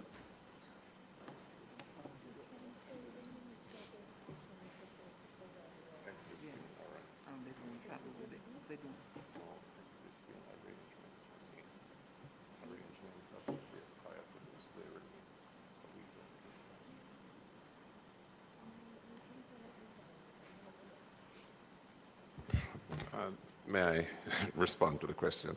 Our drivers have been trained to manage students and also to provide the necessary care and support to students with some form of disabilities. But there are two responses I can make to the question. One of them is that where we have students who necessarily have to use the bus and they have disabilities, our drivers give assistance. In fact, some of the buses have come in with ramps that enable a disabled child to mount the bus on a wheelchair. And there are others where the driver will just give some physical assistance to the child. However, there were existing arrangements in place through the Ministry of Education and the PATH program for students with disabilities. The rural school bus program exists alongside that. So it hasn't replaced those arrangements, so those students can still benefit from that facility. Thank you. Ms. Birchall? Thank you. Thank you, PS. Thank you, Director. And I must say, I'm happy to be here today to be able to learn from what you've been sharing with us, because there's a lot of information out there that is conflicting and confusing, and this PAAC through 73A gives us that opportunity to really follow the money and see where the value is redounding to the benefit of the students. I must tell you that before I came here, I canvassed the views of some of our principals in Western Jamaica, and being a rural MP, this is very important. So, Chairman, I'm going to ask some questions, and then you can stop me when I'm out of time. All right? I'm going to go back a little. I don't know if this is Director or PS, but from the research I've seen and the information swirling, it is said that the buses entered Jamaica without the pre-inspection certificates, which are normally required under Jamaica motor vehicle import policy. That's information, so I want you to clarify for me, right? Why, if that was the case, why was the pre-shipment inspection certificate requirement waived for these buses? And if they were waived, who waived it? I'm going to ask CTD to Okay.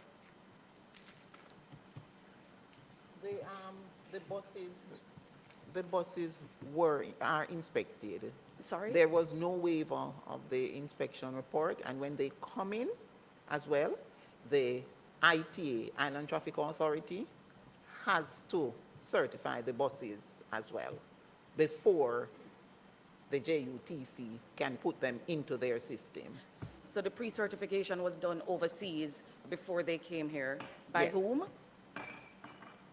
The first set of buses, the JUTC had a team going out with the supplier of the buses, and they looked at the buses to ensure that we were getting what is in the contract. Thereafter, the supplier was expected to ensure that he's providing us with what is in the contract. And when the buses get here, the supplier ensures with the JUTC, there's a post-shipment inspection report before the buses are handed over to the JUTC, and when the buses are retrofitted, the JUTC also with the ITA ensure that they fit within our local regulations. So they would have checked on the mechanics and stuff and Yes. diff and all of that before it got here.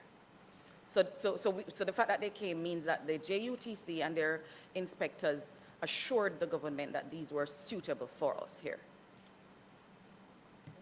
Let me back up. The first set of buses, the JUTC with the suppliers ensured that based on what was signed in the contract, those buses, the supplier was giving us what was required. Having done that, the supplier now would work with those specifications, and so when the buses come in, they would then be a post-shipment inspection. Okay, so who laid out the specifications then in the contract? Because if JUTC was just checking off. No, JUTC, when the proposal came, assessed the proposal for the technical requirements, and so would have ensured that we were getting buses that they were satisfied with. The ITA was also involved to ensure, because when the buses were retrofitted, the doors were moved and other things were moved, because they would have to be in line with our requirements. No, Mrs. Cross, if I could assist for clarification. The pre-inspection was to say that the overseas pre-inspection was to say that the buses met the specifications. Yes. But I think you're referring to the mechanical inspection for the roadworthiness of the Like the vehicles. diff When was that done? I wish you were as bright as That ChatGPT. would be done when the buses were got here, and the whole, because the refurbishing had a set of things that you need to do. You need to change tires, you need to change all the aspects of the mechanics that must get the buses out there, and so they would have to be checked for road worthiness based on the standards of the JUTC. But that's the Island Traffic Authority. That's the point I'm trying to get. Is the Island Traffic Authority is the agency that certifies them as being roadworthy. That's just the point I'm trying to. All right, so let's talk about the cost and the value for money. I heard some different figures today, but the program, based on the research I did last night, said $1.4 billion is what it cost us for about 110 buses. Then I heard some other figure here today. I think I'm a little unclear on that. But that initial set of buses that came to Jamaica, what was the average acquisition cost? So including that, you know what you pay them for the bus, but the maintenance package or whatever else you needed, the retrofitting costs, what did it cost us to land and get on the road one of those buses? Thank you, Chairman. Thank you, member. So the bus cost and freight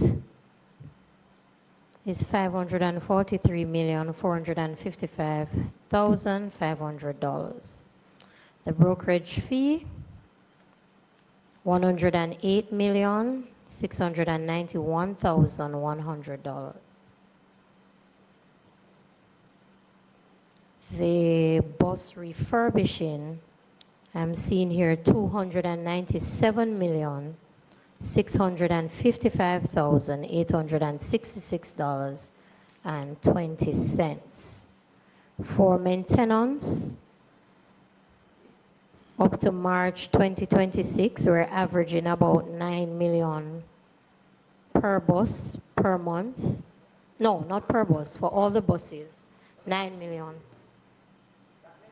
Yes, that maintenance cost is included, but we're just giving the breakout. So for the 1.4, that is also included.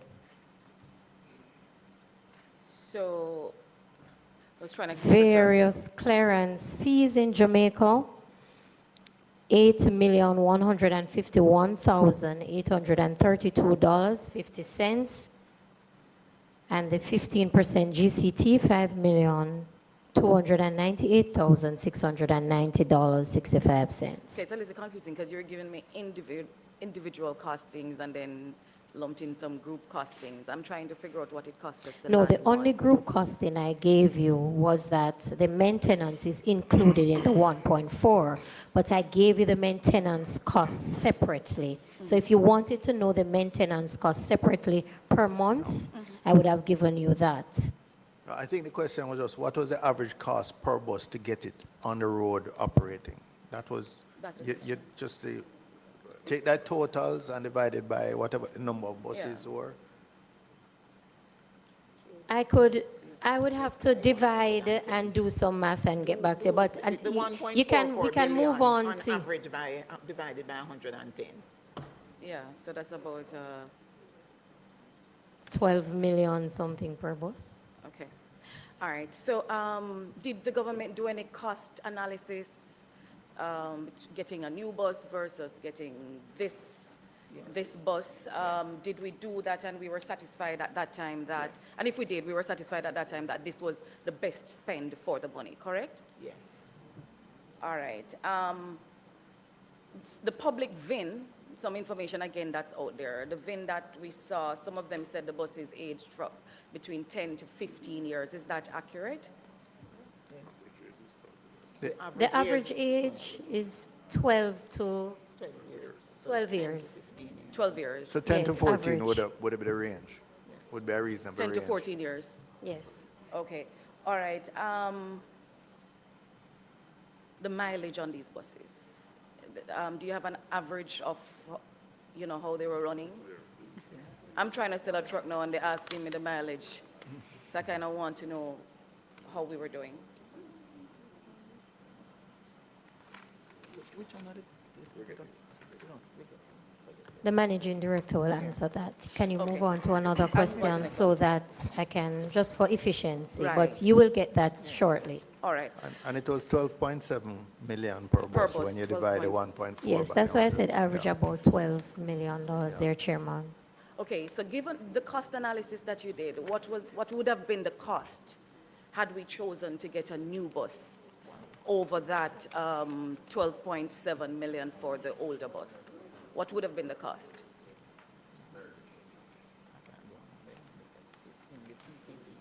Or maybe We'll get you that we could do Could it you another ask way. those There- questions and you're- we furnish you with I figure you would have an idea since the No, but there's since the 100 new minister- buses coming, Right, so since the let's- minister has indicated that you're switching from the old fleet into acquiring new buses, I'm sure you must have some idea what these new buses cost. We have an in-house estimate, but that would be based on a canvas of the marketplace, because the new buses would have more general specification than the used buses, because we could not go to market with the specification for the used buses if we are looking at making it competitive. So it would be looking at the marketplace and saying what it is that is there. And for the in-house estimate for approximately 150 buses it was working out at roughly 3.3 billion. 3.2. Billion for the new? 3.2 billion for 150 new That was buses. what was in the budget, 3.2 before it So was taken. 3.2 Billion, thereabout, roughly. billion for about 150 new, and it would have cost us something like about 1.4, you say, for the So this would have been this works out at 21 million per new bus. 21 million per new bus, based on what you're seeing in the And the market. similarly, I imagine a new bus would come with us with warranties, etc., maintenance, etc. Maintenance package and so on. Okay, all right. So what then informed the policy switch from old buses to new buses? No, there was not a policy switch. If we go back to when we started looking at the whole business of the rural school buses, because the JUTC and the students within the KMTR, they had the advantage, as one member pointed out, that the students in the rural areas did not have. And so from June 2023, the ministry started... No, Mr. Cross, if I could just help, it's not the policy of the rural school bus program. I think Ms. Birchall just asking the policy to switch from used buses to new buses. When did that decision, whether it's a policy or that And decision? what informed it, and what informed it? Chairman, what informed the decision to move from the used buses to the new buses is the PPC. PPC would have clearly indicated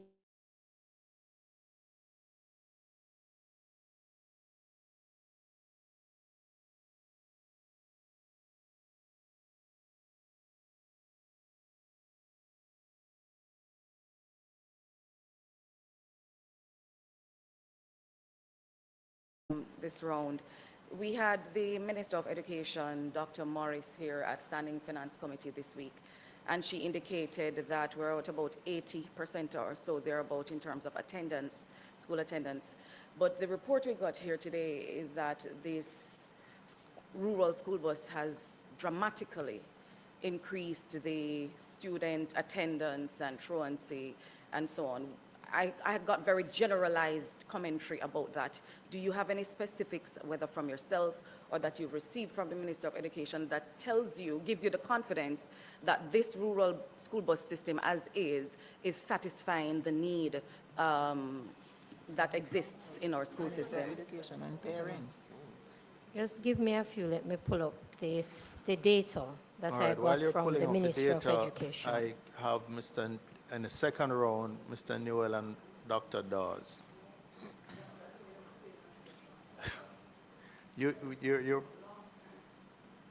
Mr. Newell, Dr. Dawes, Mrs. Honus.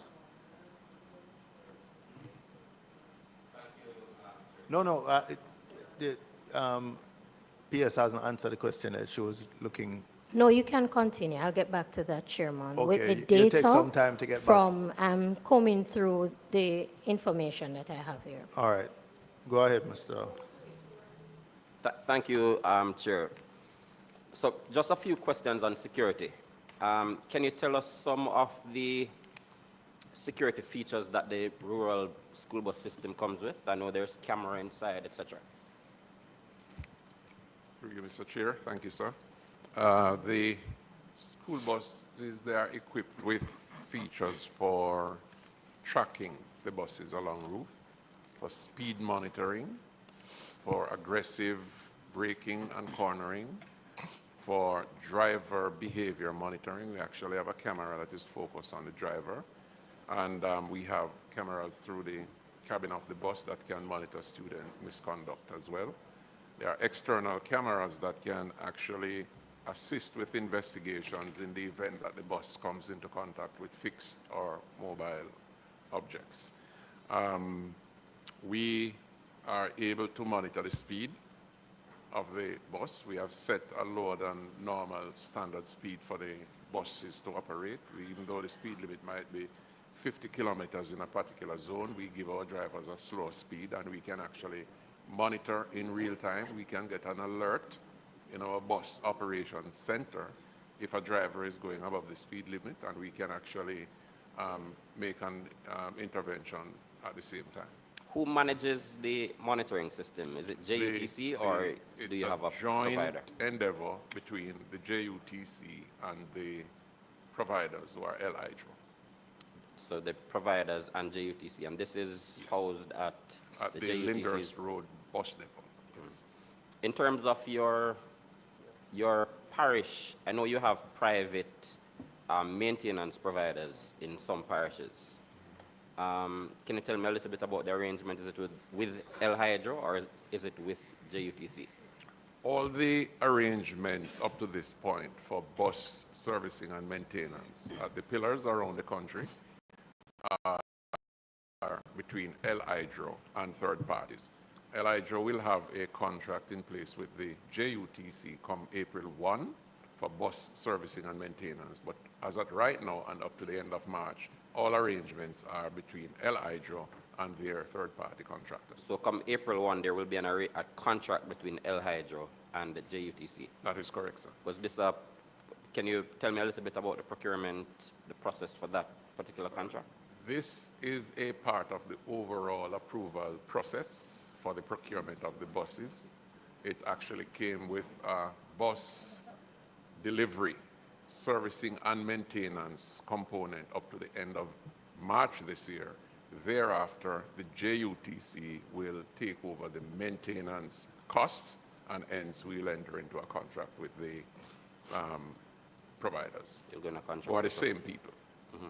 In terms of the new buses that you contemplate, yes, will a similar, I know they will be dispersed across the country as well, will a similar arrangement be in place with the current service provider, or will you be? I couldn't speak to that, member, at this time. That's just another, the $1.4 billion. Does that, just following up on a question that Member Burchell had asked, did that figure include the retrofitting of the buses? Yes, it did. So that did include? Yes, it did. All right, thanks. In answering, going back to Member Burchell's question, the data from the Ministry of Education that I have in front of me, student attendance have been increased by 95%, punctuality 90%, student safety 100%, and student off-campus loitering reduced to 10%. That's what the Ministry of Education would have shared with the Ministry of Energy, Transport, and Telecommunication. Thanks.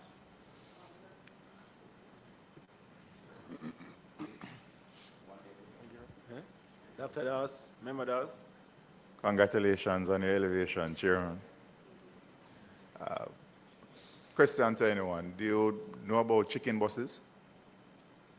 What? Chicken buses? No. So in Guatemala, they have these, what they call chicken buses, which are essentially the same used 10 to 15-year-old school buses, and they've made some modifications to them. And two of the key modifications outside of the colors and shortening of the overhang are that they change the transmission and they change the engine to give more power. Now, the terrain of Guatemala, especially where they're going to Atitla and all of these places, they traverse similar terrain as East Rural and other mountainous constituencies. They have found that what goes very quickly, the transmission, and then the engines struggle when they're going uphill. So they move to manual transmission. Have you taken into consideration the fact that these buses were built for flat cities in the US, and that you may have to learn from the Guatemalans that transmission failures will be a significant part of your maintenance bill as time goes by? Thank you, sir. Among the lessons we have learned is that the buses are best suited for horizontal plains, straight roads where they do not have to do much cornering or hill climbs. And so what we have done in terms of how we deploy them is to keep the longer buses on the plains and the smaller buses on in the hilly terrains. As a general rule, the JUTC does not include manual transmissions in its fleet. We go for all automatic buses. So we're not contemplating in the short or medium term any changing out of the transmission system of the buses. What we will do is to deploy them in areas that they are best suited for. And that is why in the specifications that we have put forward for the next tranche of buses, we have made certain recommendations in terms of engine type, where the engines are mounted, the axle weight, the transmission type, and the cooling system, so that they are more adaptable to our tropical climate, as well as the kind of terrains that the buses will have to maneuver. But I do take your point. I might do some research on the chicken bus myself to see what they, apart from how they perform, how they look. Thank you, sir. All right. Member Holness, you're next. Thank you, Chair. Through you, it was very difficult to listen and get an appreciation of where the question was going in terms of a comparison of the total cost of the used bus versus any information we have in respect of what would be the cost of a new bus for the school bus system. Are we in a position to say, after we have looked at all the costs, what is the average cost for the used bus? And do we have any idea what the average cost would be for a new bus with the specification we require? That's number one. And I was trying to split service and maintenance in my head for a reason. Service is always going to be required for both the new buses, that regular service schedule. I don't want to call it maintenance for a reason. So I would want to treat maintenance more as parts replacement instead of just the changing of oil and filters and stuff. So the old buses, the used buses that came in, I believe you have service and maintenance as a part of the contract for the entire duration. Was there a breakout between the two? And based on your response, Mr. Ellington, it seemed to me you didn't have much in terms of real maintenance work. It was just the regular service. Last but not least, what is the life expectancy of the used buses? And what would be the estimated life expectancy of the new buses?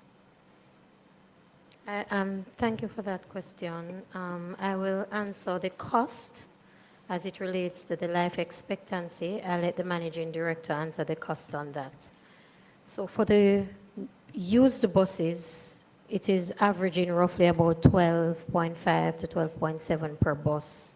And for the new buses, you're seeing an average of 21.3 million for the new buses. Over to you, Mr. Ellington, about the life expectancy of the buses.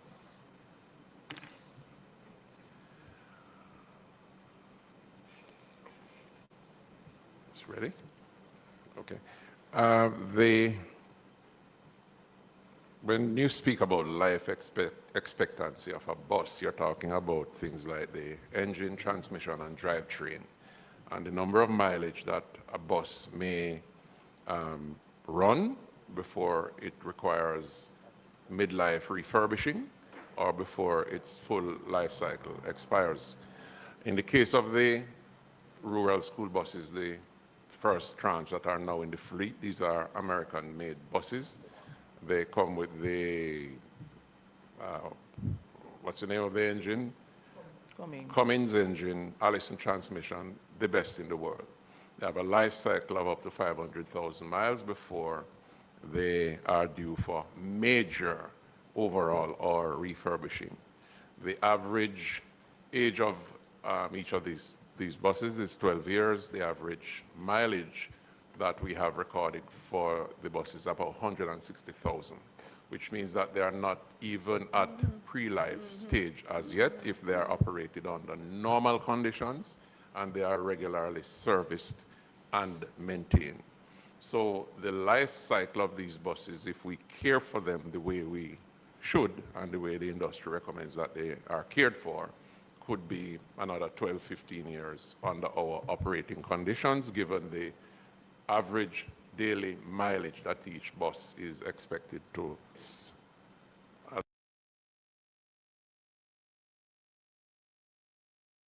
A little bit different for buses that are deployed, for example, within the KMTR, where these are from a different region of the world.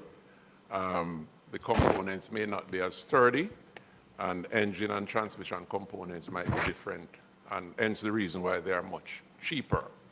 And we have seen where buses are doing as many as 100,000 kilometers in a year, when the industry standard should be around 30,000, 40,000 kilometers. So it is quite possible that newer buses could expire before some of the older buses, depending on how they are worked, how they are serviced, how they are maintained, and a number of other factors.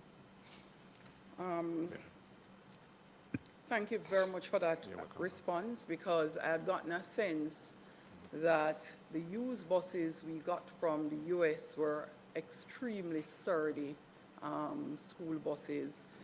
When you listed the features or benefits of the bus that we procured, I didn't hear one particular area that I found useful. Don't know if it is so, but I do know someone who drove one of the school buses in the US. And he said one of the features, the safety features, was that it had metal panels on either side, heavy-duty metal panels. So if you run into a coaster bus or a highest bus, a child would be far more likely to be injured than one of these buses. Does that feature actually exist in the bus, one? And two, would that feature be in the new buses that we would seek to procure? One of the limitations I would suspect would be that middle section at the back of the bus, which is glass, but I've noticed that the students are seated. I don't know, do we carry students standing as well, or do we, make the effort to ensure that all the students are seated where they would be safest? And what would be the features for the new buses in that regard as well, in terms of safety? And instead of going back around, I'll ask a question coming from Member Morris behind me. He was concerned about the brake capacity of the buses, given our terrain and climate, where the rural spaces significantly deteriorate and we have hilly spaces to traverse. Whether or not you had a specialized braking system that currently exists, and if not, would be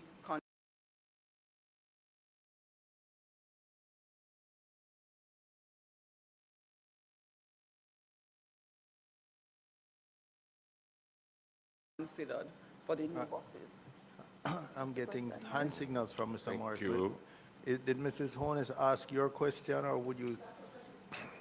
So you don't have a separate.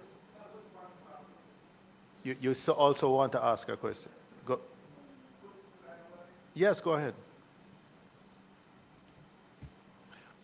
My question to you is, through you, Mr. Chairman, to Director Ellington, are you considering that come March 31st, your team will have to take responsibility for maintenance? Have you started to get the data and to kind of develop a pattern where the maintenance issues are, so that as soon as you move into or you take over, then there can be a seamless transition in the maintenance process, and so you would be able to take care of the issues with no problem. Sorry. Into the response, a lot of persons still believe the rural bus system is a school bus system. I think we should use this opportunity to remember is for currently the rural spaces of Jamaica. Because a lot of persons ask me, so why are we not getting a bus from Papine to Garden Town? Why Bull Bay doesn't have any of the bus? And I have to keep reminding them it is our system. So we probably need to delve into that a little bit more. No, I'm not clear on the point you're making. Are you saying that it's not a rural school bus program? It's a broader program? Rural school bus program, as the name rural suggests. So a lot of persons will still be asking, so St. Andrew East rural, Bull Bay is not rural. You know, Papine to Garden Town Square is not rural. But they're asking over and over, what about us? Why we don't have any of the school buses? And so I'm not sure if it affects other constituencies where because yes, those routes are served by JUTC already. So I have to keep going over it and saying JUTC service is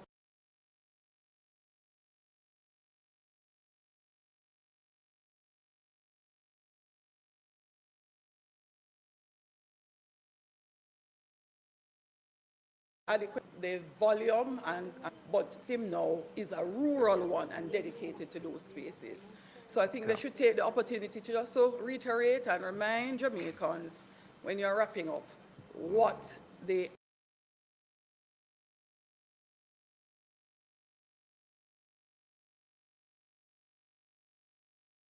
idea is in having this rural system.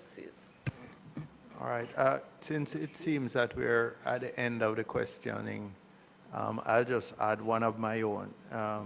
When you're talking about the suitability and maintenance, the issues to do with the buses having largely given service in urban level areas in North America, the terrain, the hilly terrain, given especially with the larger buses, the overhang, the tail swing, the engine and not designed for that hilly terrain.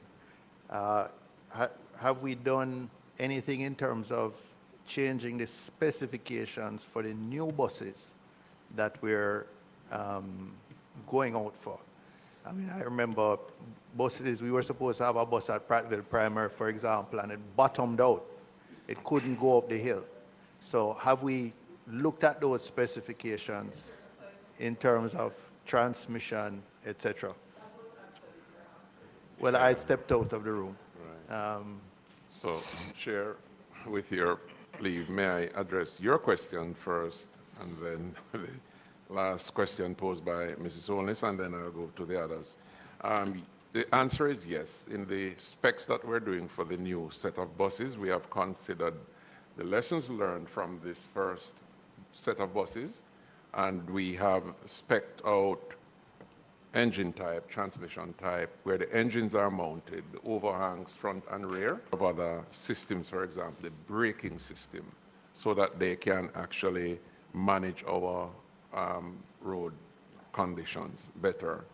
And in terms of the question that was asked about come April 1, how will the maintenance program go? The fact is that the JUTC will not take over the actual works. The works are now being performed by El Hydro, who are the bus providers, but a part of the first phase of contract is that they deliver the service they maintain up until deliver the service they maintain up until the end of March. Come April 1, we will enter into a contract with them for the continuation of what they are doing now. So it's not like we're going to have a competency gap in the continuity of bus servicing and maintenance. I'll go to the issue of it's the metal flat bars you had referred to, Mrs. Olness, and these are not bus lifecycle requirements in school buses. They consist of flat bars across the windows to prevent children from hanging their heads out. The frame of the buses, the ribs are closer together so that in the event of a rollover, the buses do not crumble and students do not get injured or killed. The seat configuration are done, in fact, there is a term known as compartmentalization inside of the buses, where the seats are high back, cushioned front and back, and they are close together, because the tendency is for children not to sit in the benches there. And that's, and that member is deliberate, because children have a tendency to use belts to harm themselves and others, and therefore, as a substitute for belt, they do the seat configuration where children can bounce around in those little compartments but do not get injured. Yeah.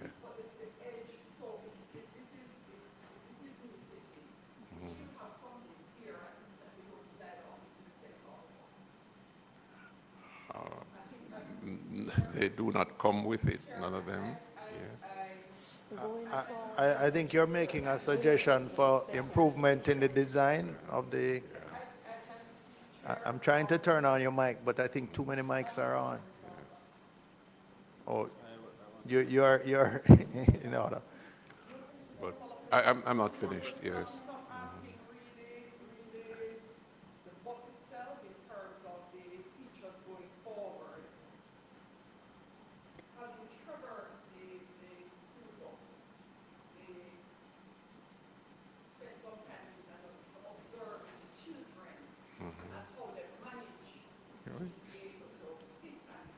You're trying to get this.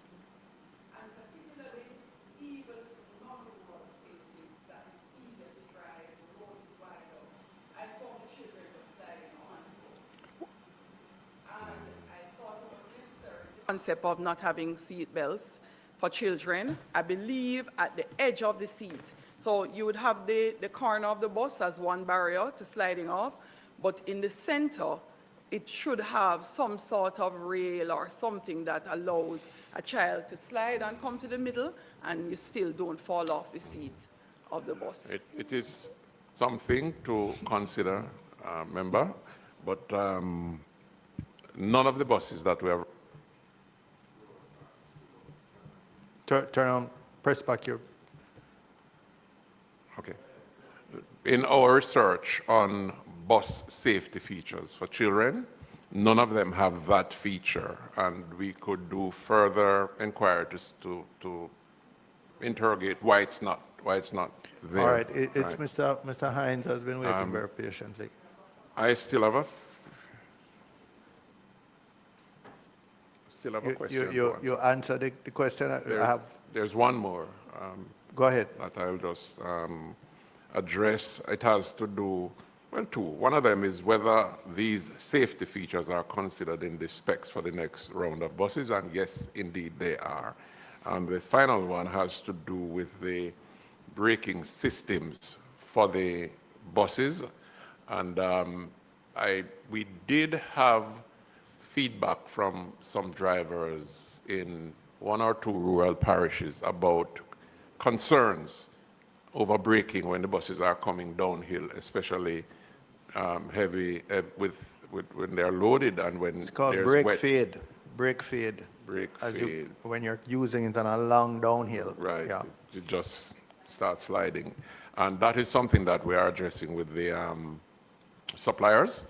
And again, in the new set of buses going forward, we have made provisions for a different braking system to be installed on those buses. Thank you very much. Mr. Hines, a final question. We want to allow the staff and our guests to go to lunch. Thank you, Mr. Chairman. My first question is for the Permanent Secretary. When can we expect the information you promised about informing the Member of Parliaments about the new system, especially for the new Member of Parliaments who were not around when the bus routes were chosen at the start of this new rural bus program? Just to be clear, you want information on the first phase or the second phase? All phases.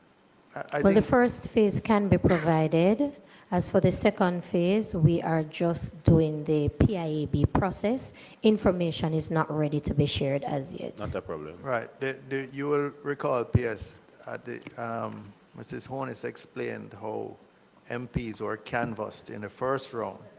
Right. And we had asked then that those persons who were not MPs, then Mr. Williams, Mr. Hines, and That so will on. be done when we're rolling out. When the buses are acquired, then we would canvass the... No. If you just allow me. So they want to know, first of all, what exists now. I in said I their would thing. share that, Chairman. And second, they want to know if they're going to be canvassed, so they have an input into the routes that they think that they would like to suggest be included for consideration All in the right. next round. So let me answer again, to be clear. Thank you, Chairman. I will send out what exists in the first phase because the buses are not acquired as yet. We're not at routes, but we will get there. So closer to the time, we're just commencing the process. Closer to the time when we'll be acquiring the buses, we can all canvass the MPs again. Currently, we are just in the conception. It's too early to canvass. Okay, but I'll share that with you, member. Thank you very much. And the next question is, from a general standpoint, where are the buses for Clarendon stationed, and where are the reserves held? And how can the people of Clarendon, especially northern Clarendon, be assured that their situation will be considered in terms of the terrain and the road network and the horrible states of the road? How can they be considered for getting full access to this rural bus program? I think that's for Mr. Ellington. Yes, I will yield to Mr. Ellington with that. Thank you, Chair. Member, so in terms of the first question, where are the buses in Clarendon based? There is temporary basing infrastructure provided by the supplier, El Hydro, in Maypen. And the reserve buses are based in Mandeville, which is not very far from there. In terms of access to service in northern Clarendon, I'm trying to. No, the question was how will residents in these areas access the service, right? So that is in 2 parts. One, with the current deployments of the JUTC services going up into some interior townships, that provides transportation for children, and that has been so for some time now. We have maintained that. The second part of the answer is that when the new buses arrive, those routes will be considered. There's something that I needed to say earlier, and that is between the Service Planning Department of the JUTC and the Ministry of Education through its liaison officer in consultation with the principals of schools and with some members of parliament, and that is to be expanded. Most of the routes have already been identified. They have been determined. What we have done in phase 1 is to service the high priority routes.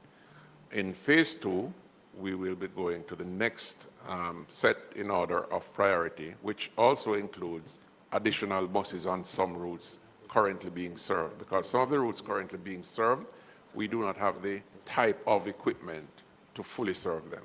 With the smaller buses coming in, we should be able to do that. And with the third tranche of buses, hopefully, rural students who are in need of public transport. Okay. Mr. Chairman, just one more, if you allow me, a follow-up. Given that you're estimated to invest the $3.5 billion to acquire the new buses, in protecting your investment and the country's investment, wouldn't it be prudent that you would have had a good conversation with the National Works Agency to ensure that these roads that your new buses are going to be on can facilitate same and will minimize your number of times you need to maintain them and to make sure that they stay operational so you could maximize your output in taking students back and forth consistently and safely? Route surveys have been done and will continue. And we actually report back to the NWA giving a list of roads that we have surveyed and the conditions that need remedial action for the buses to operate safely and reliably. We will continue to do that as we assess and reassess and as we project additional mobile resources into the area. So it is an ongoing exercise. I can appreciate that. I would just ask you kindly if we could look very diligently at Clarendon, and especially Northern Clarendon. The roads are deplorable, and they need fixing. Thank you. I think that appeal is for somebody else. So, in fairness to Mr. Ellington, I'm sure Mr. Ellington can help me to get it done. Thank you. I will do my best. Thank you, sir. Mrs. P.S., you wanted to make a final? No, Okay. thank you. Well, then it's left on our team, Mr. Ellington and his team. We've had a good, long session, and we appreciate you coming and sharing with us as frankly as you have. And good luck in the rollout of your next phase. And, you know, I can't, it's perhaps not for this committee, but I'm sure when we are coming to the supplementary estimates, I'll be asking you and your team, Mr. Ellington, how you're going to cover the 7.7 billion gap that I saw in the, so good luck in that. Oh, you were finished with me, Chair. Thank you, though. Thank you. All right, thank you. Thank you, sir. You're excused.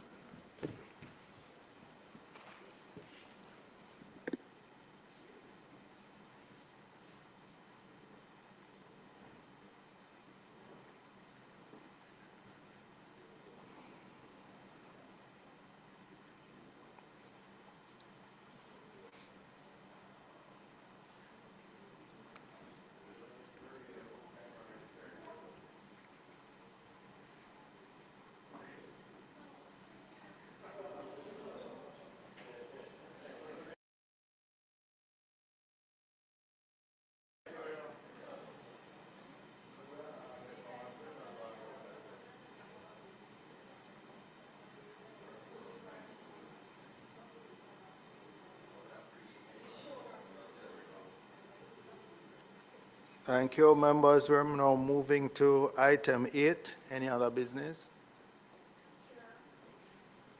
Could you press your request? Go ahead.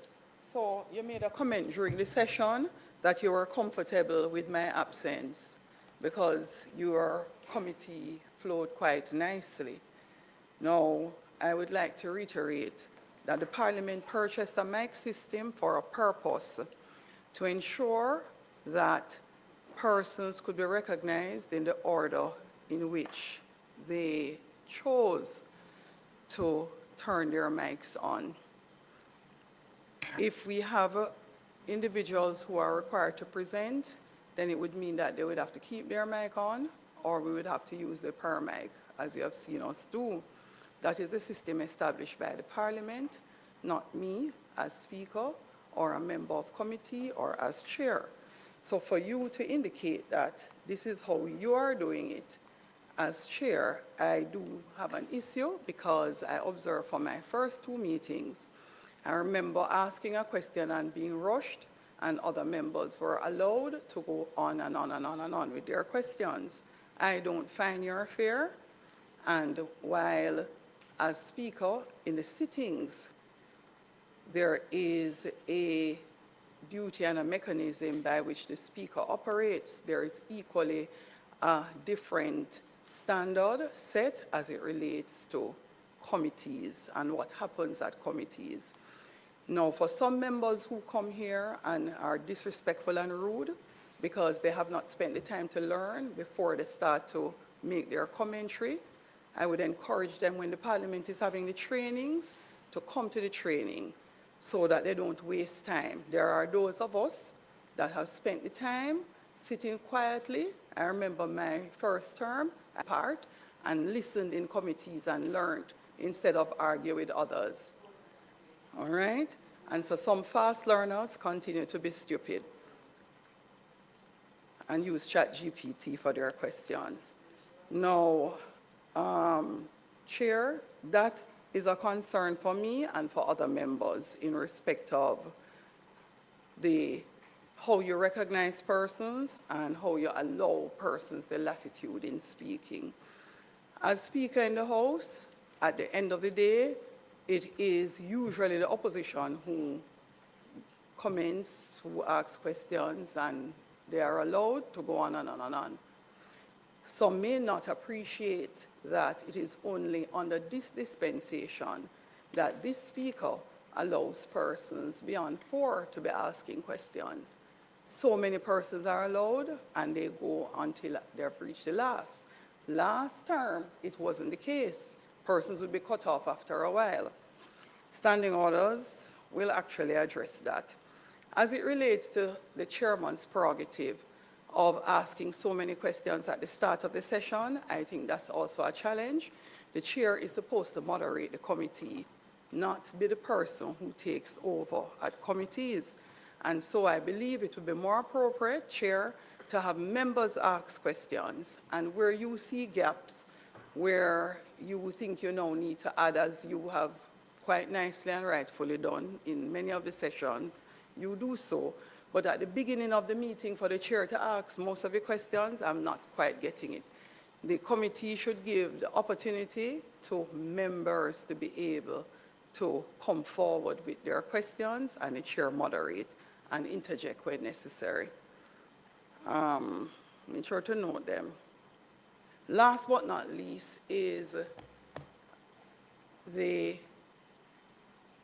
ambit of the PAAC. I just wanted to be very clear in understanding now that we're in budget cycle, when is our next meeting, and would we be going the route of doing an analysis based on actual appropriations, what is spent so far, or are we going to be meeting to discuss estimates? And I ask this based on some of even the questions we had for today's session, because we would have just gone through an extensive budget process where this very same committee would have, along with Standing Finance, analyzed the budget and the budget numbers going forward. Now, normally, immediately or during budget, we would not have been having this session normally. And immediately after you have just accepted a budget, we wouldn't have been doing this session. We would have allowed the ministries, agencies, and Department of Government an opportunity to execute in terms of their spend and policy before we come back to interrogating the appropriations in respect of the spend. So I wanted to have an appreciation from you, Chair, what would be the arrangement going forward in the short term. The two major topics that we determined to examine, this rural school bus program and the Spark program, I think it's called, the Spark program. these are multi-year programs. They're straddled last fiscal year, and they continue in the coming fiscal year, which we technically haven't started yet. So I think it is quite appropriate for us to examine them. There's no requirement in the standing orders that when the budget debate is going on that the committee doesn't meet. And but I am happy if you want us to. I'm open. Let me say, if we want us to put back our next sitting, which is due for the 25th, if we want to skip that one and go into April to allow the budget debate, since we're all quite intensely occupied during this period, and it would also give the clerk who is new, the committee clerk who is new, a little time to get up to speed. I have no objection to that.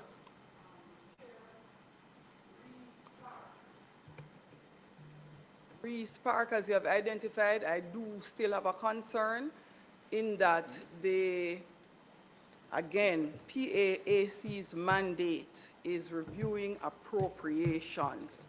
The monies that were budgeted should be spent by the different ministries, agencies, and departments, and how it was. Let me tell you why I'm identifying Spark as a particular one.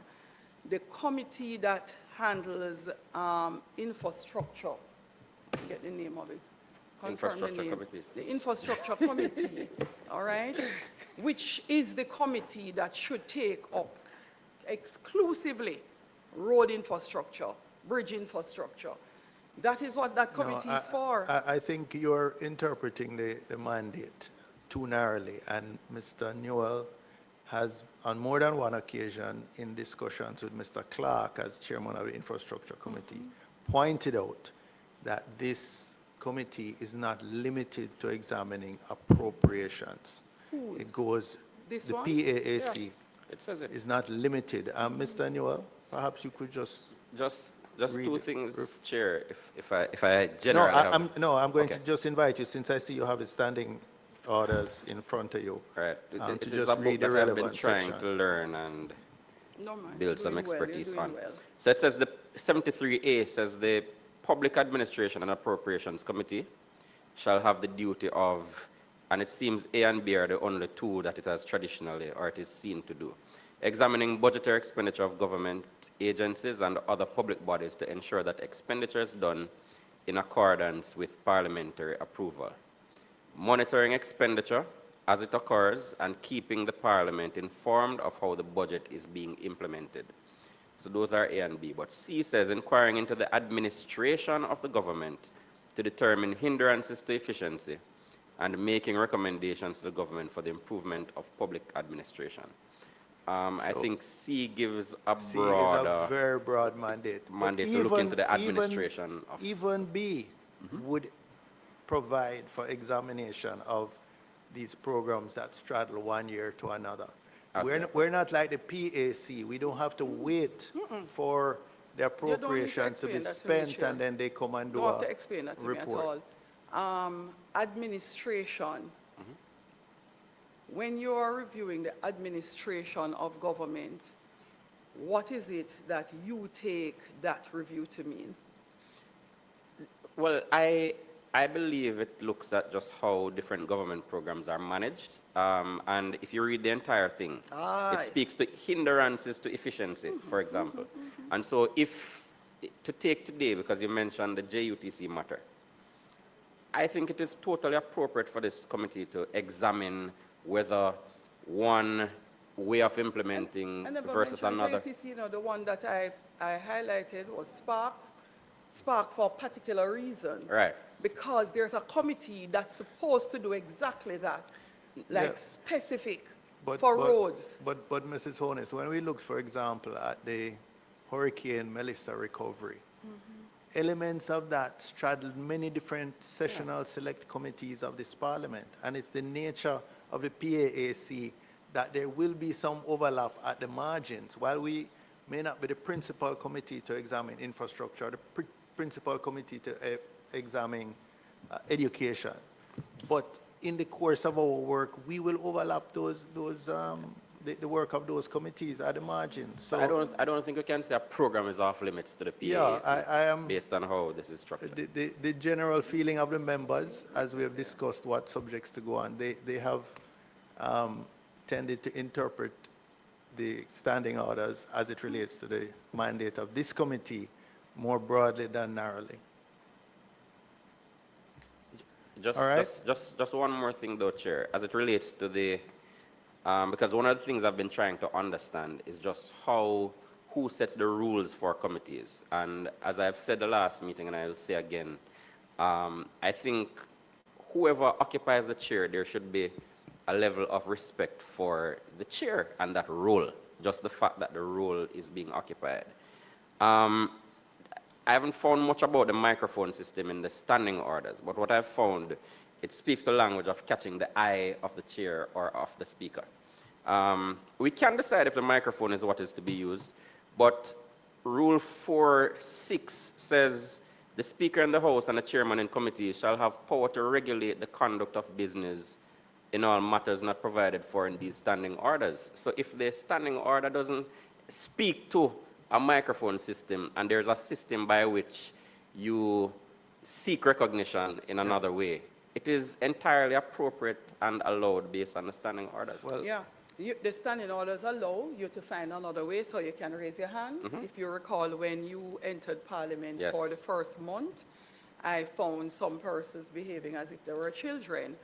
Literally, the system was, as some believe there is bias, to have the clerk identify individuals. So I didn't do so as speaker, which would be the same in the chair. Yeah. Instead of me writing down who is first, second, third, and sometimes missing the individual, I'd pass that responsibility to the clerk and deputy clerk to say, you know, peruse the Parliament, see what's happening, and you identify the sequence. It didn't work because of members. So the standing orders does not specify that you must use a microphone system. Right. But a microphone system which allows persons to be identified one after the other in the sequence in which they touch the mic was one that made it so that there is no human intervention in who is first, who is second, who is third. So I take no issue if the committee decides that you're going to hold up your hand, and if that is what the chair and the committee, not just the chair, well, it speaks to, no man, it's in the same, so I deliberately, after I read this, I never took any part in the discussion about whether you wanted hands to be raised or mics to be turned on, as long as I would get an opportunity to participate.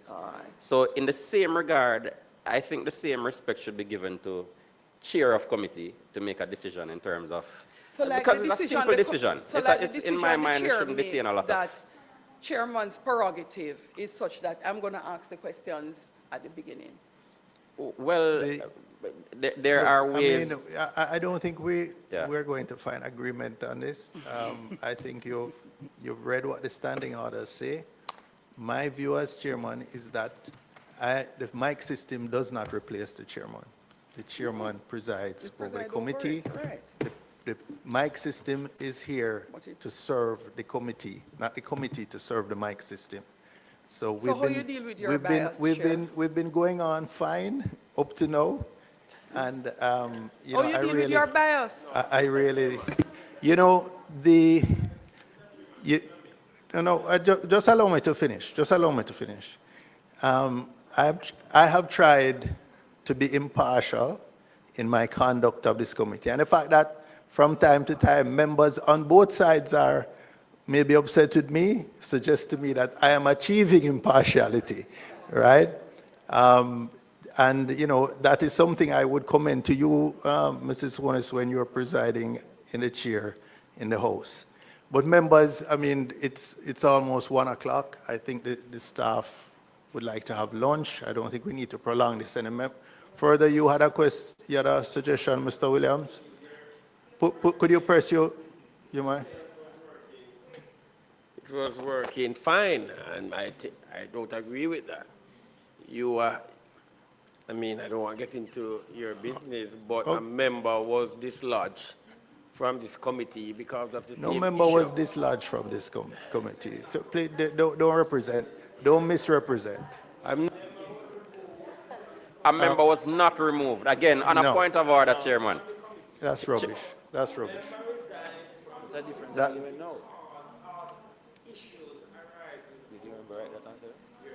The member did not say Anyway. that. The member never No. said that. No, he never Anyway, said he resigned members, because of that. He there- didn't resign in the meeting. He did not resign. Could we, I don't think there's any point in prolonging. So could we settle on the date of the next meeting as April? If we are to, we kind of lose our cycle if we miss March 25th, which I don't have a problem with. So the next available Wednesday morning would be April 29th.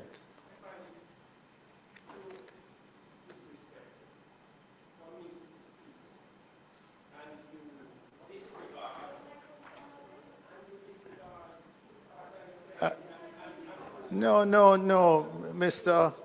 You are heading down a path that, you can't speak for another member who is not here. So let's move beyond that. April 29th, can we agree on date of next meeting, April 29th? All right. There being April 29th.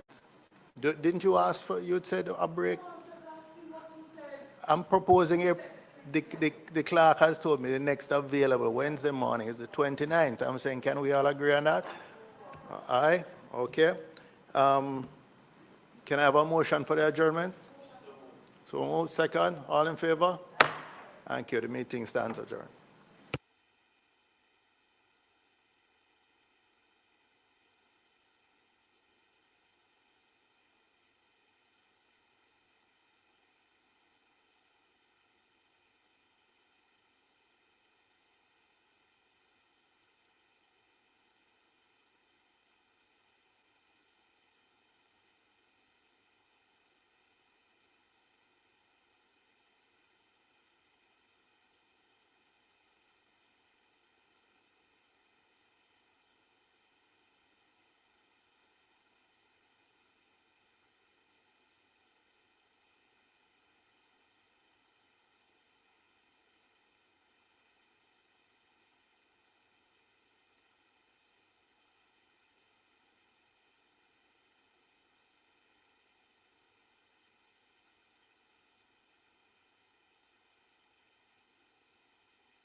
When the game gets rough and this life just seems so tough, make we talk, my people, make we talk.